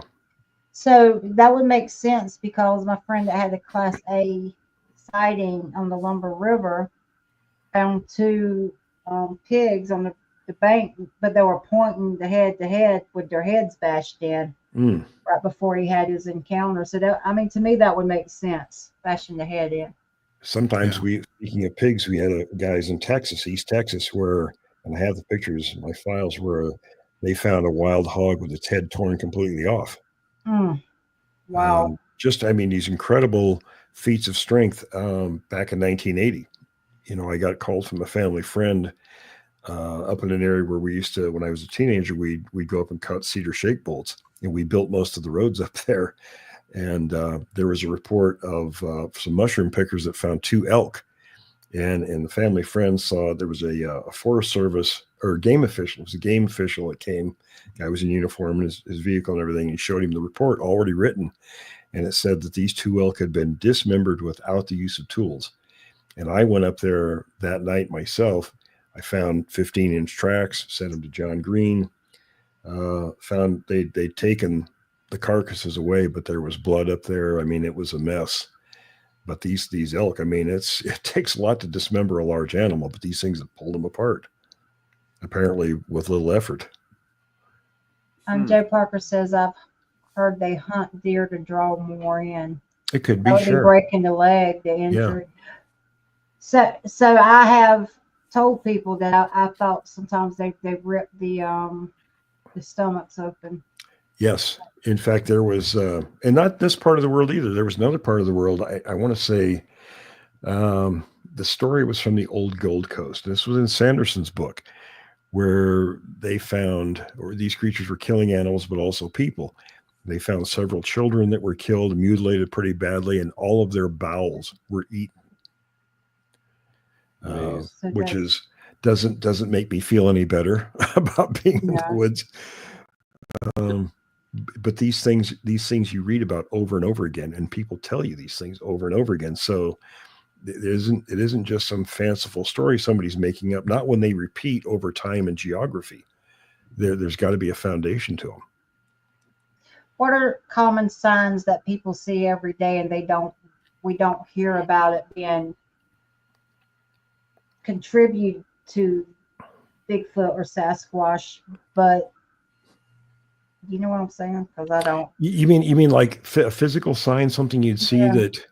Well, the first one that I discovered back in 1991, and actually Bob Titmus, and there was another guy with him back in the 60s. They were tracking a Sasquatch, and I was at Titmus's house when he showed me these. He had these little piles of sticks all over in his house, and they weren't any bigger than maybe an inch across, and they were snapped over. And he said, while we were following these tracks, every once in a while we'd find these, and he said, it looks like maybe they were walking along and snapping them and twisting them over. And to be honest, I didn't think a whole lot of it because it was just too easy to do something like that. So a friend of mine were up in this watershed area in Southern Washington back in the early 90s, and we wanted to get to this saddle that was divided two drainage systems because there were a lot of reports on either side of that saddle. So we wanted to look at it because it seemed to be a major conduit of activity. So we hiked up from the watershed of this Washougal River up about 2,200 feet up this ridge. And we stopped to rest, and lo and behold, here was this Doug fir tree, a young one, maybe 15 feet or so tall, about 3 inches in diameter. This is the middle of July, so there was no bad weather. This was freshly done. This thing, 8 feet, I measured it, 8 feet off the ground, was snapped over, 90 degrees. No markings whatsoever. And I've actually got a structural engineer who's been working up some figures for me on what it takes to do that to different types of trees and conditions, etc. I've got a whole thing that I have to look. I'm not very good at math, so he's got to explain it all to me, but he's got it all figured out what it takes to do that. And that's a tremendous amount of strength. It's not something that's going to happen very easily. Well, when we saw the one, we happened to look about 100 yards to the northeast, and there was another one. So we went to that one, and these were just as far as you could see. And we counted 13 of them, and I told my buddy, I said, we need to get out of here now because we have to cross a river, and we don't want to do that after dark. We're not going to be able to because we had to wade in there up to our chests. So I had a friend of mine who was a Klamath Indian, and I asked him, I showed him the pictures I took, and he kind of chuckled. And I said, what are you laughing about? He says, oh, you finally found that. I said, finally found what? He says, that's their mark. He says, what you found is where the big guy of that group was showing the other ones which way we're going to the next feeding area. And we've got a gal in New York, Lisa, who's I've been teaching her a lot about this stuff. She found the very same thing in that part of the country. So, and he told me that sometimes they'll mark territory doing that. They'll mark a route, and they'll even mark areas where there's high human activity as a warning to their other kind, their other members of their groups, to avoid that place. That's an area of high human activity. So there's a lot to learn from Native Americans. Oh, absolutely. Lavani said, William, do you carry big guns now, considering what you have seen and you know what they're capable of? Well, when we take a team out, the team usually is armed.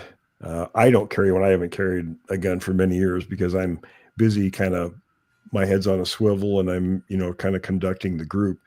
A lot of people I bring are inexperienced or not experienced enough. So we have people that are, that's their part of what we're doing. They're kind of security. But yeah, I definitely want to have somebody armed with me. I don't recommend. Would you shoot one? A Bigfoot?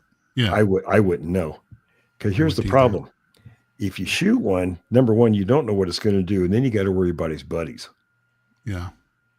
Because these guys are very social, and they're going to watch out for each other. Yeah. Just pointing a gun at one is not good. Yeah. It'll set them off. And again, it goes back to that vindictive nature, and other primates are also very vindictive, and it doesn't take much to slight them. I'm not even from a safety perspective. I wouldn't be comfortable killing one. Even if I knew I could kill it and get away with it, I don't think I could do it. Then you got to think, how would you get it in someplace? Yeah. Because I'll give you an example. I won't go into detail on what he told me, but I know somebody who was on the kill team, and they're supposed to measure them and weigh them when they do this, and it's seldom they actually kill one because it's so difficult to do. I mean, the bone and tissue is, at minimum 10 to 12 times more dense than ours, and that's typical of chimps and gorillas. Are also very high dense materials are made out of. So you'd have to know what to hit them with and where to hit them. But anyway, he told me this one they killed was 8 feet 10 inches high, and it weighed 1,567 pounds. So they're heavier than people think they are. When people say, "Oh, that thing must have been 300 or 400 pounds," you better triple that figure. Yeah, muscle mass. And it also accounts for the depth of those footprints. You see these deep footprints and materials that there's no way anyone or anything else could make. It has to be because of that high weight. Yeah. And it's hard for the average person to even conceptualize it's very difficult. Big that is. I mean, a third, when I was 16, when I was 16 and ran into those two, the first one, I was 16. So it was probably, I estimate about 2 feet higher than I was tall, which would have put it right around 8 feet. And I was guessing 800 pounds at the time, but I think it had to be more than that. And I was used to hunting and helping my dad butcher and everything. Sure. So I was pretty used to what things weighed. But this thing, from the front of his chest to his back, was at least 3 feet thick and probably 4 or 5 feet across the shoulders. It was huge. Massive. So it had to be more than 800 pounds. It just had to be. Incredible. I wasn't going to shoot it. I wouldn't want to. I mean, I couldn't bring myself to kill one. It's probably a sentient being. I just couldn't do it. Well, I think if one was coming after me, I would. But to go out and hunt one down, probably not. I'd have to be really threatened to want to do it. I'd have a hard time looking at the thing in the eye and shooting it. Okay, someone had a question here, and we'll already know how you feel about it, so I'm going to just hold on to my seat when you answer it. What are your thoughts on alleged stories of Bigfoot talking telepathically with people, even if it's real? How are they sure is Bigfoot not some kind of entity disguised as one? Well, now the guy I told you about that worked for the government, he talked about, and we're talking aliens, but I'm not going to delve too far off into that because I usually go, when I'm talking to him, I'm usually going kind of la, la, la, I don't really want to know this stuff. But he says that one of their camouflage techniques is to look like things that people would normally see. And that includes inanimate objects. And we're talking aliens, not Bigfoot. Bigfoot can't do that. And my degree field in college was psychology and mostly neurobiology. So I was involved in the mechanics of how we're put together, both our nervous system and our brains. And our brain really isn't designed to do things like that telepathically. It's mostly memory and circuits. That's largely, and simplistically put, that's what our brains are. So it's not a receiver or a transmitter for things like that. And people might not like that answer, but that's kind of the way it is. You talk to psychologists and medical professionals, they'll tell you that.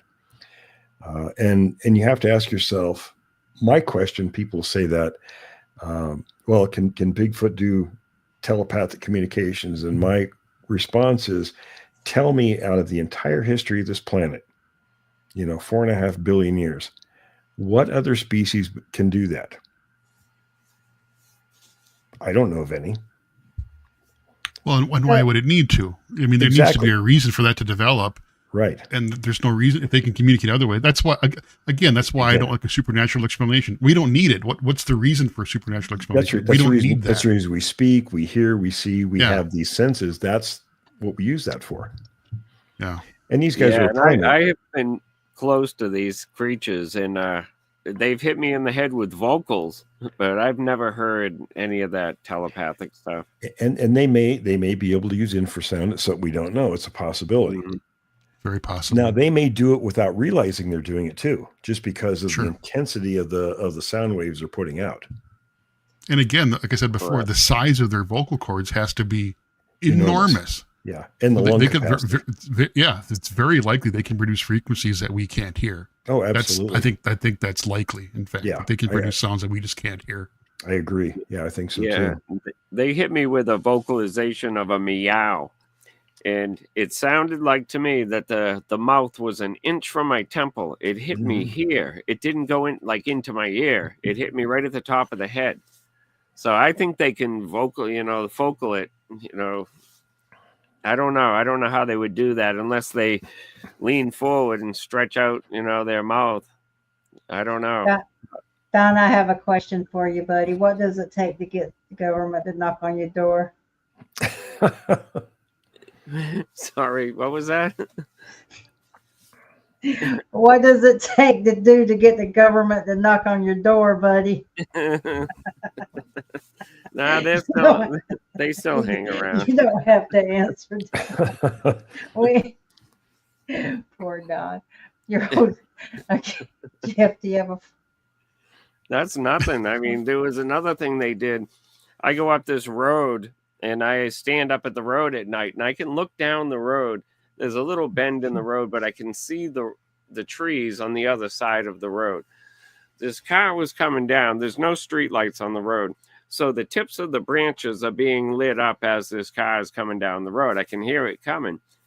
And I look down the road and one of the branches, the tip is spinning in a circle. And I'm going, what the heck is doing that? And I'm on the phone and I have the recorder going. So I walk down there and I have a headlamp on and I made it look like I was just going to my mailbox. But in the extra glare of the headlamp, I could see two green eyes across the street just laying in the ground looking right at me. And I didn't want to put my headlamp up on it. I just let that extra glare of the headlamp stay on it. And I didn't want to let him see me looking at him. So I had the headlamp on with my eyes looking up this way going, what the heck? And he kept looking to his right. So then I turn around, I walk back down my driveway and I said to the person on the phone, I said, watch this. He's going to be behind my house and he's going to be screaming at me. And I get back up to my house and sure enough, he starts screaming at me. Because I saw him, I guess. I don't know. I could tell you a funny story about screaming, something we had happen up the Navajo reservation. Don, our Navajo buddy, he was in contact with lots of people around the reservation. That's a huge reservation. So he got one night, now we would go out and check the areas at night, leave recording devices out, things like that. But he got this text about there being screaming going on about 2 hours north of where we were. We were in Window Rock, Arizona, and that's where our hotel was. And a small community, but I think it's the capital of the reservation there. So anyway, we got in his van and drove 2 hours north, and we went up there, messed around for about an hour, and never heard anything. So we're kind of sleepy. It's about 1 a.m, and we headed back. We got back to the hotel. We were there 8 minutes exactly. And I went upstairs to my room to get ready to go to bed because we had a busy schedule the next day. And I got a text from Adam. He says, come outside. So I'm putting my clothes back on because it's cold up there. And before I walked up to the door, and I could hear this god-awful screaming coming through the door. So I opened the door, and Don and Adam are down in the parking lot by the Jeep. Now, we're on the highway, and I can't remember what highway that is, 264 or something like that. But on the other side of the road, there's like an interpretive center. And that's pretty much all that's over there. And there's this big mesa on the other side. And the locals were all telling us that these things would come up and down that mesa screaming often. This thing was up there screaming bloody murder for like an hour. Adam recorded a bunch of it. It's going to be on the documentary. But I said, well, now isn't that something? We spent 5 hours dinking around, going up to get screams. And here it is right outside the hotel. we could have saved a trip. But it was loud. I mean, Wow. the locals up there were trying to do stuff with their engines and horns, trying to get it to shut up because they hear it all the time. Now, what kind of screaming was it? Was it like that high pitch that I had recorded? It was that high pitch. It was similar to that, but it was a little deeper in the beginnings. Yeah. Yeah, it was kind of that noise where it kind of ramps up. But he was definitely letting us know he was up there and raising hell about it. So yeah, it's funny. Sometimes these creatures will behave in a manner that they don't care that they're being seen. Oh, they didn't care at all there. Right. Not- Now, not was that for whatsoever. do you think it was to distract you? Just maybe to give the town hell. I don't know. The locals said they do it periodically. It was very common to them. And even over by the town of Gallup, it was about 30 miles away, they had what they called the Gallup Screamer. Now, that was a different one. They come down by these communities and make all this fuss. And then it was kind of like with us up in the Olympic Peninsula in Washington. You know, we, right at dusk, had gotten finished eating. We took a walk. And I even had my recorder in my shirt pocket, ready to pull out and just push the button, right? And this thing screamed bloody murder 100 feet away, and it was deafening. It was so loud. And it didn't do it again. I guess he come down to give us what for and decided to go back up the ridge and probably chuckling to himself, stirring all those. And it stirred everybody up. You could hear dogs and people are like, oh, my God, what was that? What was that? You know, all up and down the river there. Do you have an opinion about their breeding, them breeding or their breeding habits, or how often they breed or have offspring? Oh, you know, I have no I idea. would think some of them would die in birth, just like, you know, back in the day the women did. Yeah, probably. I mean, well, they're going to do it where I do know some of it. They do it in places where, or have their young where there's little chance of predators, wolves and things getting to them. So, but then I don't know what's going to go after a group of Sasquatches. So, you know, that eats everything. Well, but as far as frequency, well, I don't know, probably not any more often than gorillas would, I suppose. I mean, what's the biggest misconception about Sasquatch or Bigfoot? that they're the friendly forest people. That's total nonsense. They are an apex predator. If people need to understand that, you're not going to go out, you know, charging around after a grizzly bear with some silly hippie ideas. I mean, I'm not slamming hippies, but I mean, you know what I mean? Somebody with some kind of a mindset like, oh, they're our friends. We're going to go out and commune with them. That's not going to happen. You're going to be on the dinner plate. That's my opinion. And there's lots to back that up. From 50 years of research. Yeah, absolutely. It's, you know, and again, I could read to you, and I think I did read to you what that person I know on the kill team, what he texted me, what they found in the stomach of one. It was pretty gruesome. He said it in very livid detail, very clear details, what they found. And it was the parts of the man and all of his blood, and they didn't even know that particular man was missing. Jeez. Why do you think? Okay, let's go. Not to go in too deep, but other than them killing a human, how did they justify a kill team? Well, there's someplace. See, these guys. It kind of goes back to that serial killer thing model that I mentioned. When they're become aggressive, and there were a couple of cases. One case was this family where these things had been around. The family knew about them for around 150 years. That family owned this property for a very long time, and they had records of these things for all this time period. Well, all of a sudden, things changed because creatures wouldn't come up to the property, but they knew they were there. All of a sudden, they started having these incursions into their home, very serious, where they were threatening the family and so forth. So they, and the kill teams aren't, we'll just say they're contractors. Okay. And I won't say who, but that's how they hide the money trail. So they were called in to deal with these things, and the best they could do was scatter them. And it turned out it was a group of, I think it was four male Sasquatches. My thinking was they were probably doing something, and a lot of the primates do stuff like they've got to sort of prove themselves to be worthy of breeding. So if it's 4 males, that kind of tells me, okay, it's not a family group. They're trying to go after people, which they perceive as highly dangerous, and we are dangerous to them, or at least in their thinking. Like the natives used to count coup. They're going to do things that are challenging to maybe show the females that they're, worthy of breeding. That's kind of my theory on it. There was another case where these creatures actually carried rocks into the area from outside areas. And they knew there were at least 3 groups of these things that had banded together to attack this home. And they did attack it. They drove them off. They did kill one, but it wasn't, in terms of a successful operation. They got them out of the area, but they only killed one. So let's just say if you were actually assigned to a kill team, you're not going to go on a podcast to talk about it, are you? Oh no, they don't talk to anybody. In fact, what he tells me, because being ex-military, people talk to me that were in the military for that reason, because we kind of speak the same language, right? Yeah. And he said they weren't even allowed to talk to each other about this stuff. So he had to kind of get it off his chest because it was so gruesome. And I understand that. I mean, that's why I don't want to give too many details what he told me, because I don't want him to be exposed.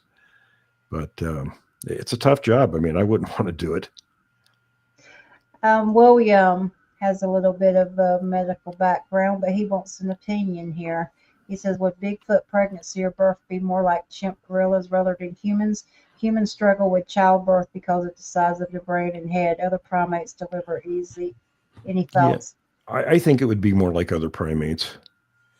When you look at their head size compared to their overall body, it's much smaller than the body is. So, and I've even got a photograph of a juvenile from a ranch not far from here. I can't show it because I don't have permission to do it, and the owner of the ranch won't give anybody permission to use it. But I got the picture, and it's of a juvenile sitting on the edge of a tub with its feet in the water. They had some disturbances on the ranch, so the guy put out a game camera in his corral and got this juvenile sitting there with his back to the camera, feet in the water. It shows it's 115 degrees. I think it's 115 degrees. I'd have put my feet in the water too, but you can see the head. It looks very much like a baboon from the back. Not a real big head. It's maybe, based on the dimensions of the tub, it was maybe 4 feet tall. Not a real big one. What do you think the fascination is with Bigfoot? I think because it's like us, we don't expect there to be some big primate out in the woods. We think of bear and deer and elk and stuff like that out there. To us, that's kind of humdrum. So you get a big primate out there walking around. That's kind of a big deal, I think. Lacey says, I'm sure there have been Sasquatch bodies that have been found alive and dead, but the powers that be would immediately hide the truth. Can you imagine the chaos if it was proven that they exist? We were just saying we would prefer the government not acknowledge them or protect them anyway. Right. Well, like I said, if it is coming, and I think it will come out eventually. If it does, it'll, the Endangered Species Act will take over, and land grabs, and they'll be able to manage it that way anyhow. Where the public's not going to, where the public's not going to get it anyhow. So be careful what you ask for, folks. My motivation in all this is to satisfy my own curiosity. I don't care to be the guy who proves they exist. That's not my mission. My mission isn't to prove to anybody who doesn't believe. I don't care. I don't need. You know what I mean? I don't need to see that proof. I mean, it'd be awesome. Oh, yeah. I'd love it. I'd love more information, but this is all about my curiosity. Well, for me, it's been, I set out to answer questions, and the more questions get answered, the more that come up. So now it's a point of educating people and making people be aware so they can be protected out there. And, people may not always like the dark side to the story, but also just as other people have had positive experience, the dark side needs to get out. Here's an interesting comment. Saw a quick story called the Scariest Hunting Story, where a hog hunter had one of these things track him to a tree, and he'd been sitting against a tree, and then it called for help in a woman's voice. Mm-hmm. Have you had anything like that? I've heard a few things similar to that. Yeah. Okay. Where somebody hears their buddy's voice calling for them, but they're not over there. They're in a different direction. Sometimes those places that you think are haunted, where you hear children playing or giggling in the background, are actually Sasquatch. Right. Yeah. That's an interesting idea. That never occurred to me, but that's a really good idea. Again, it goes back to baiting. Yeah. So if they're hanging animals in trees, why wouldn't they make sounds to try to draw an easy mark in? Well, another thing people don't think about is they play. They're having fun. They're screwing around. They're messing with us. They're playing. Yeah. They have games. So a lot of the behavior that doesn't make sense could very well be just play. Sure. Every primate does that. So I do have a question. Go ahead, Don. I was going to say, and the way they react, I'm noticing it depends on the human. If the human looks aggressive, they're going to be aggressive. I think they watch the humans a lot more than we think. They do. Yeah. They know our characters, and they can tell by you walking up the hill what you're going to be doing. Depending on what you're carrying or how you're wearing, whatever you're wearing. Right. And they view our hands themselves as weapons. Not only hands, but what we carry in our hands. Whatever's in our hands, it's a human thing. They think it's a weapon. In fact, one of body language. One of the guy that I called Mr. Black, he said when they first were being trained, they went to the natives up in Canada because they were more open to talk about it than the natives here in the States. And what they were told was, if you happen to come upon one, to put your hands up, palms facing, put your head down, don't look them in the eye, because in primate circles, looking them in the eye, that's an act of aggression. Just looking them in the eyes. So they would say, back away the way you came. And I think that's probably very good advice. If you happen to run into one, walk back away. I think I did that instinctively. Right? My hands up. I mean, and then challenging a big alpha is never a good idea. No, not a good idea. Both times I've ever encountered, when we talked about this the other night, Jeff, something that I felt was, alpha predator. You always hear me say I dropped my head and back down, and that's just instinct to stay alive. Mm-hmm. Absolutely. Yeah. I don't want to threaten that thing or challenge it whatsoever. Not a good idea. No. And some of this too, Victoria, you asked a minute ago about misconceptions. And this, I don't know if this is a misconception, but one thing that I really talk to about people who don't know much about this is they don't think about is how smart they are. I mean, most, even any animal in its element is really, really smart. They're so much better at living in the woods than we are. They're not going to just drop. They're not, why isn't there a body? Well, they're not going to drop dead in the side of the road and leave the carcass there. That's not going to happen. And actually, they're not stupid. And John Green actually noted some of that in his books, where there were bodies that were found and things. So, these things do happen, but as far as they're not stupid, smart, the prevailing, they're really, really smart. Yeah, absolutely. The prevailing thought for many years, from those guys from 1958 until relatively recent times was, and I think a lot of people still think, is they're just, big dumb animals out there plodding around through the forest. They're not that way at all. Again, you go back and look how an apex predator behaves. It's how these things behave. They're stealthy. They don't want to be seen. They're hunting. They're always in hunting mode. They're always in eating mode. Always. Hunt. Yeah. Food and reproduction. That's what motivates everything. Exactly. Food and reproduction. That's their priority. Yeah. And the other thing too is, I often think about how many times have you come across, we're looking for this stuff, but people that grow out in the woods, if you're not looking for stuff, you're not going to see it.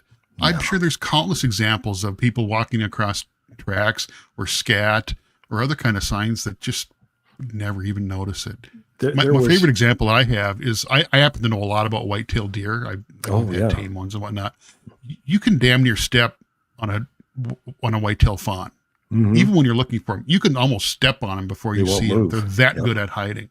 So imagine an animal that's smarter than that, and you're not really looking for it. I mean, I think there's all kinds of evidence that is just laying there that's just never been seen. There was an example John Green had in his book. We did a piece on the podcast about footprints about a week ago or two.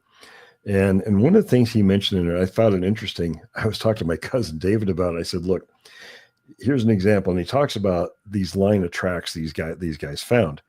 And there was somebody up there, and I don't remember what he was, if he was an anthropologist or an archaeologist, but he wanted to see these footprints.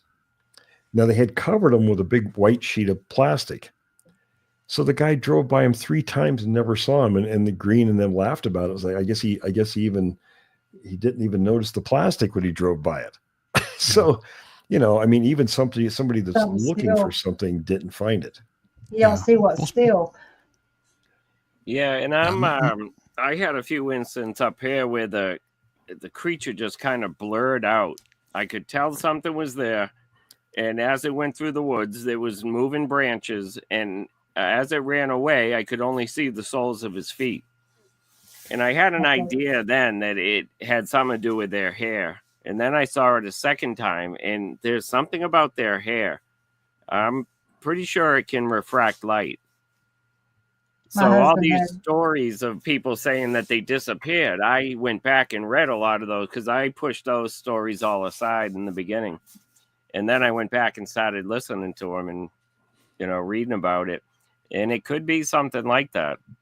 Sure. Here's another part of this, how they can move differently than us. Their bone structure is different. We had a gal last year who found a really big line of tracks in Central Texas on their ranch. And I asked her if she'd go back out and video and count the tracks for me. So she did. And at one point, she thinks the tracks vanished or just stopped. Well, they didn't just stop. What they did was they made this really bizarre, and I don't know what angle it would be, but this really hard turn to the left. It was something that would be impossible for a person to do. But this creature did it without missing a stride. Like a about face. Yeah, it was really strange. I thought, wow, that's what these people they're saying. Well, the tracks just ended. Well, they didn't just end. Sometimes you have to get down on ground level and look. And I've got this from professional trackers that told me sometimes you got to get down with face level on the ground and look to see what that footprint is doing. They don't just stop. There's something else going on. Yeah. Also, the way the sands kicked up is a good indicator. Good point. Yeah. I found some in the snow that stopped about 20 feet before a big great white pine tree. And I swear he jumped to the tree. Sure. Yeah. Sure. But yeah, I've heard those stories too where they just disappear. But like you said, Will, there's usually an explanation there. Absolutely. Always an explanation. Right. So go ahead. I was going to say, I always tell the people on the team when we're out in the field, don't just go bonsaiing through an area. Take your time, slow down, stop, look and listen, kind of feel the area. You'll see things you wouldn't just walking down the road.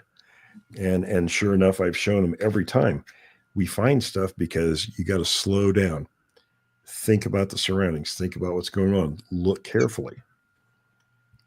So I did have a question I was going to ask a while ago, and I just thought about it when we were speaking about Fred. I was speaking with him one day, and he made a comment that it always stayed with me, and I wanted all 3 of you's opinion. They seem to torment people. Mm-hmm. They kill their dogs in front of them. Oh, yeah. They slap the cabins. They terrorize them. Why? What's the purpose of that? Well, slapping a cabin, that's something a little different. What they're trying to do, they're trying to count heads. See, this is important. We had Gerald, who was an ex-cop in Southern Washington, and we talked. This is a number of years ago, 7-8 years ago. We had talked one day, and he says, "Well, I'm going hunting tomorrow. What happens if I run into these things, and I'm too far away from my truck?" I said, "Well, what you need to do is talk out loud like you're talking to other people. Pretend there's more people there." And lo and behold, he had 5 of them come swooping in on him. And that's the only way he got to his truck, was he started talking out loud. And he says, "Will, you saved my life." I said, "Well, it's a numbers game with these things. You see, if they think there's more people than them, it changes the whole dynamic. And reverse is true if they think there's fewer. So when they slap a house, they're not sure how many people are there. People respond to that. They come outside. So then they say, okay, there's this many people there. So I say, people, if you get your house slapped, don't go outside. Don't let them know how many are there. It's the same thing if you're out in the field. And if everybody's dressing identically, I mean, right down to the smallest detail, that screws them up too, because then they really don't know how many people there are. So if you want to be safe and you go out there, everybody dressed identically.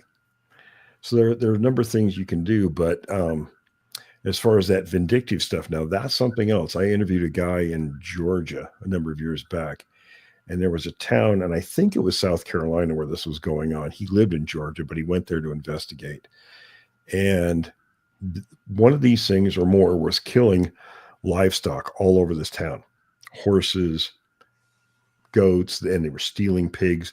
And like the one example of a horse, they bit the horse right through the spine near its shoulder blades, and it killed it. Then they just left it. They were doing things like that. They were killing animals.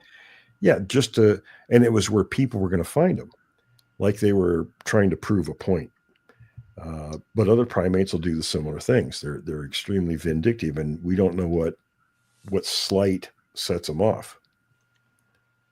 I think part of that too, Will, I think a lot of that is basic alpha behavior too. They're just establishing dominance, and they're challenging anyone else. It's kind of a challenge. Like, are you going to mess with me or not? And, agreed. That's a good point. I've seen bobcats paralyze fox. There you go. And just leave them. Just leave them. Yep. So. Yeah, it's the same thing in an area where you get a predator. A predator is usually a defecate in an area to establish dominance, but a bigger predator will defecate on that predator's feces to say that this is my area now. Yep. Yeah, they were testing me in the beginning when I first laid eyes on them, and they saw me. We both stared at each other. They were always charging through the woods at me, coming up to the house, whistling in my window. And I think they were just testing me to see what I was going to do. I never brought a gun out.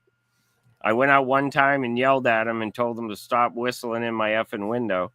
And I slammed the window shut when I got in the house, and they never did that again. It's a counter surveillance. They're studying you. So, okay, so I hear this all the time. Do you think they go after women more than they do men? Yes. And the reason is because when you look at what predators do, what are they going to go after?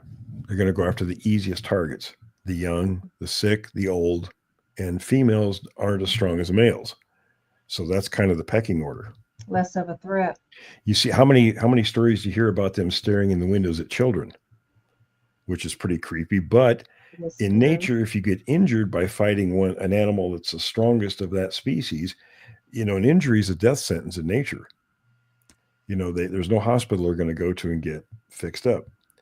So predators will go after the easiest targets, the least threatening ones. And the same thing with infanticide. If there's, some kind of competition for food or whatever issues are going on, they'll go after the infants because that's the least threat. Yeah, I think that's what John just asked. He's coming in late. Do you think if they have ill intent or fascination for children? You just pretty much said. I only find dead does up here. You don't find dead bucks. They leave the bucks alone. Now, I wonder if they're doing that because they know they need to procreate for more food. Yeah, it's hard telling. Yeah. They're so smart, though. I wouldn't put it past them. I don't know. I mean, who knows? Again, a lot of that too, I think, relates to alpha behavior. Just, that's a great point. Preventing other animals from mating. That's other males from mating. Sure. And again, they're not going to waste energy. Why would they want to get in a direct conflict if they can scare the crap out of you with other stuff? You know what I mean? Again, that's just kind of standard alpha stuff. Like, it goes back to the challenge. Yeah, it goes back to the survival equation. Like you said it perfectly. An injury is a death sentence. They don't want to get hurt. They're not stupid. No, they're not going to get in a confrontation if they can avoid it. And all that threatening stuff is avoiding confrontation. They would rather scare us off and establish that they're the boss. And as long as we acknowledge we're the boss, you're probably fine. Another good example of that is I had a detective up in Washington contact me a number of years back. And the story he got was he worked in an office where there was, I believe it was Forest Service people or BLM people. They all kind of had a joint place they worked in. And the gist of the story was the cop got a report from a lady who was hiking, and one of these things, she ran into it on the trail, and it raised its upper lip and bared its teeth at her. And anthropologists call that a lip flip. And what that is, you see lots of films, pictures with baboons doing it, showing their teeth off, kind of showing the goods. And what that is, that's designed exactly for that reason. It's to show an opponent, you don't want to mess with me because I got these. And 99% of the time it works, whichever ones goes away. And that's an actual term that anthropologists use. It's a lip flip. That's what Sasquatches are doing. And you hear this numerous times where people have seen the things and they've bared their teeth out. Yep. And it's to scare the person away. Very common in primates. Very common, yes. Yep. With these guys, you can use comparative anthropology across the board, and a lot of things are very similar to what other primates do. Yeah. And it all makes sense. It just all makes sense. It's all the data fits together in a logical way. Of course it does. Absolutely. Mm-hmm. So I've had you guys on here for 2 hours, and I know you might be winding down. I don't want to see you go, but I also know you have things to do, and we're on a different time zone. Before we have, closing arguments, Jeff, you're working on something. Let's talk about that. Yeah, you're the first person to hear about it, and there it is. I decided to work on a book. Nice. That's the cover that Doug was kind enough to develop for me. And what I want to talk about in my book is the phenomenon of what I don't understand, why people just aren't more interested. Why do people automatically dismiss stuff? Specifically about Bigfoot and UFOs. I think they're the two biggest mysteries of our time, and these stories aren't going away. There's just evidence dropping all the time. There's just, specifically UFOs. There's so much stuff going on the East Coast right now, and the average response is indifference. That just blows my mind. Do you know what I think one of the big reasons is, and I relate this from standing in, less than 20 feet from one of these things, staring back and forth, what you feel at that moment. The thing that goes through your mind predominantly is that you are not at the top of the food chain anymore. Mm-hmm. No. And I really think both of these cases, your covers and title is excellent, because in both those cases, we're not the top of the food chain anymore. Nope. And I think we're afraid of that. You Yeah, realize that's a you're very not good alpha. point. So it's denial. Well, I'm going to be talking to you about my book. I'm going to interview you for my book if I can. Sure, absolutely. I'd love to. Thank you for that. So that's my big news. It's a new scoop. I'm going to talk about it more. Just another reminder that my show with Doug, Untold Radio AM, is every Wednesday night, 7:00 Central, on YouTube, and it's available everywhere else afterwards.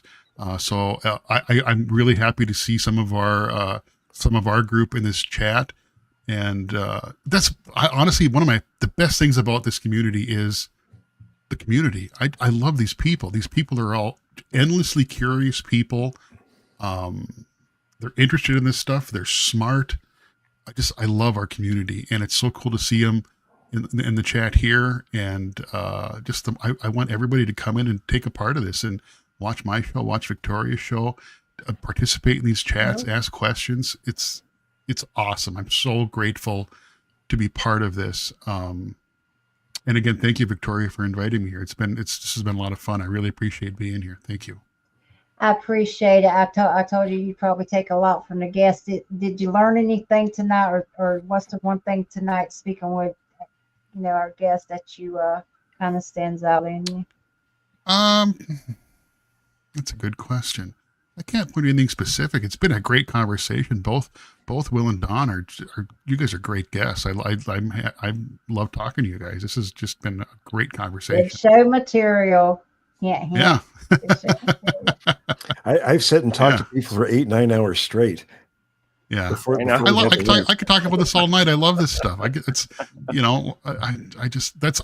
said earlier, I was a huge Art Bell fan. I used to listen to Art Bell for how many hours was he on? Like 4 or 5 hours? I used to listen to that back in the 90s too. Oh, it was the best. Late night AM in the 90s was I Spectacular. went on his show a couple of times, Midnight in the Desert. Oh, really? Unfortunately, when the first time I was invited on, Art and his producer switched places. So I didn't get to talk to Art. I was kind of bummed by that. But she was great. But it's so cool how all this stuff, I mean, he talked about a wide variety of things, and it's all so interesting. And that's what's so cool about this community is we're all kind of open-minded. We're open-minded and we're curious and we just want to learn more. And that's the kind of people I like to be around. Yeah. I don't want to be around people who aren't curious. I like people who are curious and interested and non-judgmental, open-minded. I love talking to people who disagree with me. I don't want to be in an echo chamber. My favorite people are skeptics. And I don't mean debunkers. I don't mean debunkers. I mean people that are, okay, tell me more, challenge me exactly. And force me to make a better argument. I love that. Right. I love that. So anyways, enough from me. All right, you guys are fun. She says, thank you for teaching me that crows I hear at night around my house should not be crowing. That's a good, you know what? I didn't know that. That's good. That's interesting. I didn't know that. That's good. That's a good thing to keep in mind. Crows don't talk at night. I did not know that. That's interesting.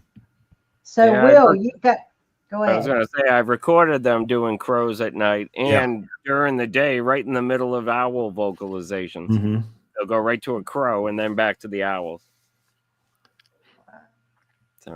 So Will, you got a lot going on too. You've got books and podcasts and books. Yes, sir. But you always take me up on my offer to come on the show. You're starting to be a regular, buddy.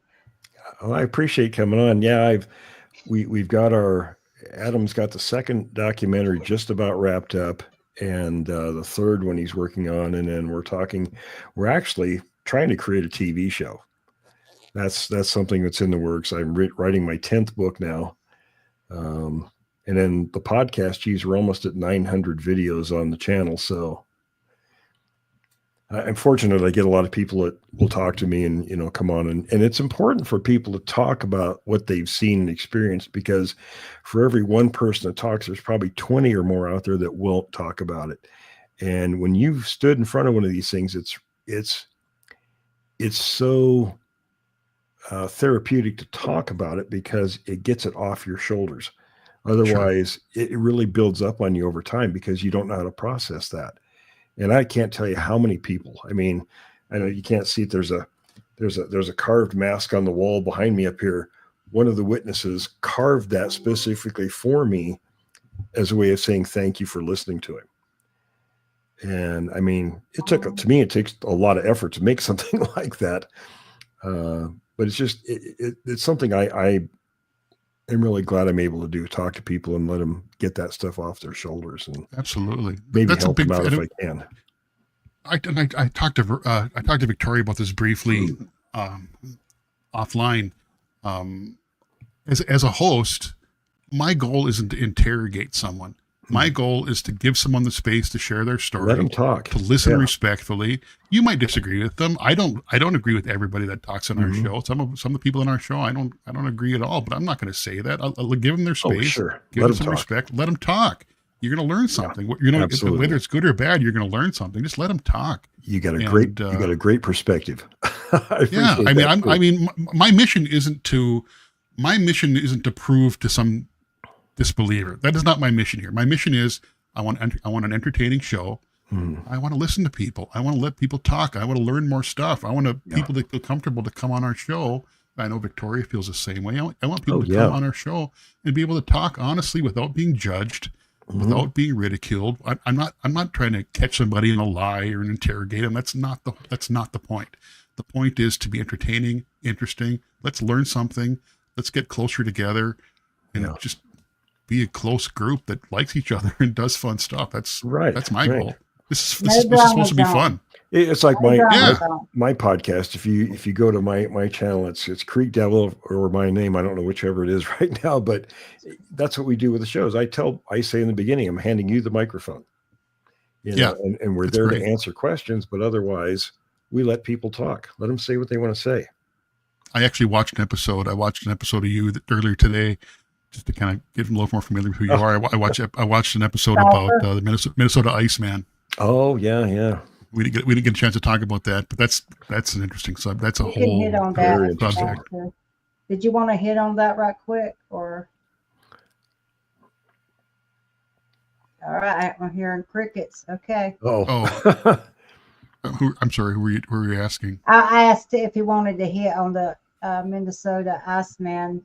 I don't know a lot about it, but it was interesting. That's just the one I wanted to watch Will's show quick, and that's the one I picked. And interesting stuff. It was a very interesting account. I mean, I think a lot of people misinterpret what happened. You know, the guy was an Air Force captain, so the guy was credible. He went hunting, shot a deer, went to chase the deer down to make sure, you know, you want to make sure you kill an animal. You don't want to just wound it, let it go. And when he found the deer, he finds 3 of these things around the deer drinking its blood. 2 of them run off. 1 comes at him. He shoots it and kills it. Well, he didn't know he killed it. He took off running. And that's one that I still think, looking back, and I've talked to people who had a lot more insight about that since, you know, the story was out. In fact, I did a book on the Minnesota Iceman, and a lot of it is just all the stuff that was out there. I wanted to put it in one place, and I added stuff in for people I talked to that had additional stuff. In fact, you know, the rumors about that was that Jimmy Stewart ended up being the final owner of that. I love him. And there was another person who, I get people contact me. Sometimes they're very, very cryptic. You know, they don't want you to know who they are or anything. But this person was apparently dating someone in California, and without looking at the email, I can't remember where they were, but he took her as a way to show off to where the Iceman currently is, in a storage facility somewhere. And her statement was, a lot of the ice was gone, but it was still there. And there was this horrible smell coming off the ice. And he said that was the original corpse. I couldn't get her to interview, but. Oh, did the guy ever say if the other ones that ran off looked like the one that he shot? They all 3 looked the same height, same build. Okay. Yeah. So I just think to myself, those weren't our typical Sasquatches. I mean, description wasn't, there was nothing, it just didn't fit, you know, the norm for these other creatures. So that's why I'm thinking, and even Forrest, we talked about it. She's of the same thought, our anthropologist, that those creatures and I've got pictures from moose hunters of beautiful footprints, and they look very human-like, way out in the middle of nowhere and really cold weather, but they're not Sasquatch tracks. Almost like a Tom Berenger riding up that mountain finding that lost Indian tribe. Yeah, right. It's just north of where you are, in fact, Jeff. I mean, it's just across the Canadian border there, north of Minnesota. So it's kind of all in that same general region. Yeah. Boy, that area is vast. I mean, yeah. And I mean, I don't even know how to describe it. The bush is endless up there. My dad grew up in Minnesota, so I heard lots of stories. Yeah. I mean, I've talked to people firsthand, hunters that have seen tracks, that have had encounters. I've talked to a lot of people that have seen stuff. Yeah. Now, are there Sasquatches there? Absolutely. But I think these other things are there also. Something different. Yeah. Who knows? Yeah. Yeah. I'm assuming I need to connect y'all information so y'all can continue that. Yeah, sure. I'll make sure I do that. You're welcome. You're welcome. Thank you for making me feel welcome on your podcast. I know one day I promised Will I'd jump on his, and we were just going to BS a little. Don. Yeah, you guys are always welcome to come on the show. I mean, well, why don't we just transfer this conversation over to your show? That'd be great. We'll have to do that another day, but Yes, yeah, absolutely. You guys are more than welcome to come on. I mean, I hope people find this interesting. I love these kind of shows when there's not a real specific subject. Just kind of get together and see where the conversation goes. We were doing one we called Campfire Talk. That's what we call it too. It's great. Yeah, we were talking one day, and then we stopped recording, and Forrest says I was telling some story about Renee DeHinden, and she says, "Damn it, Will, we need to be recording this. So then I Yeah. thought, well, why don't we, let's just call something, we call it campfire talk. And the spiel I give in the beginning is, welcome to Campfire Talk. This is where we sit around the fire, put our feet up with a cold drink, and let the conversation flow. And that's the whole idea. It's kind of the behind the scenes talk. And the audience actually feels like they're sitting there. I've had so many people email me and say, oh, that was so good. I felt like I was right there with you people. That's great. It's so fun to engage the audience. I love it is. I love getting the comments, and I hope people feel like they're part of it. I think that's great. Always encourage people to join in and put their 2 cents in, and absolutely. Yeah. One more question, Will. Where did you grow up? South of Puyallup, Washington, about 7 miles south. It was in his blood when he was born. He just didn't know it. Don, what you got to say in closing, buddy? Well, I enjoyed the show. This went well. I'm just going to keep on doing my thing here, going out into the woods. That's just what I do. I find something to do out there. So I'll just keep having these small encounters. I don't know where to take it. What I'm trying to do is just, they know when I was doing research out there, and I'm trying to get away from that because they weren't happy with that. So I'm just change up your patterns, Don. What's that? Change up your pattern. Yeah, I do. I go metal detecting, and sometimes I go foraging. Mm-hmm. There's a lot of old stone wall up here I explore, so I do go all over different areas. But that's exactly how Freeman. That's exactly how Freeman got his famous footage. He changed his pattern, and he had a pattern, changed it, and that's where he got his famous film. These things change it up. They watch. Yeah, they're smart. They do. They're smart. Yeah. They know what time of day it is. They know what time the sun's going down. They're smart. I've had lots of people that have really bad things happening around their homes, and thankfully, all the way to Australia, people have contacted me. What do I do? And I tell them that's the first thing: change up your pattern. Put motion sensor lights up. Spray bleach mixed with lemon around your property. Set up a boundary. Yeah, that's what you want to establish, a boundary. You don't want to let them just do what they're going to do. When you told me about aggressive. When you told me about the bleach, I don't remember the lemon part. I was floored. It worked, didn't it? They will not cross that. They won't cross that line because in nature, the strongest odor is the one in charge. Wow, bleach, y'all. Bleach with lemon juice. He told me that. I like to fell out my chair. I remember that. It's worked in every single case. Wow. So if you're getting a banging on the house, go buy a bottle of bleach. And you want to cut brush back away from your house at least 50 feet because they like cover when they're sneaking up on something. So you remove the cover. That puts them on notice. Change up your patterns. Wow, that's pretty interesting. Gentlemen, I have enjoyed having you tonight. And Jeff, thank you for being so good to me on your show. And you guys just let me jack my jaw. It was a pleasure to have you there. Even though I seen Doug kind of do his collar a few times, he let me roll with it. Oh, no, you were great. You're a great guest. It was a pleasure to have you. Thank you for coming on. Nice to meet you, Jeff. Yeah, nice to meet you guys. This has been a great talk. Yeah, same here, Jeff. Nice to meet you. Thank you. Don, good to see you, man. Yeah, good seeing you, Will. Well, I'm not finished, and y'all just totally just walked all over me. Y'all so rude. You know how those damn Bigfoot hunters are. God darn it. Well, you have mentored me since I started off and on, and you've given me a lot of advice. You've given me a lot of things that I've taken with me in the field. Thank you. I'm grateful. I will continue to learn from you, my friend. You will always have a place at my table as you. And Don, we're going to see you a lot more on the show. Yes. Yeah, I'm looking forward to it. Yeah, he's like that stray I fed. He's just going to drop in, and we're going to see where it goes. And I thank you, Don. You've always been very courteous and polite to me, and I like your wackiness, buddy. Okay. All right, guys. Good night, everyone. All right. Bye. Night, everyone. Bye, you All right. guys. Good night.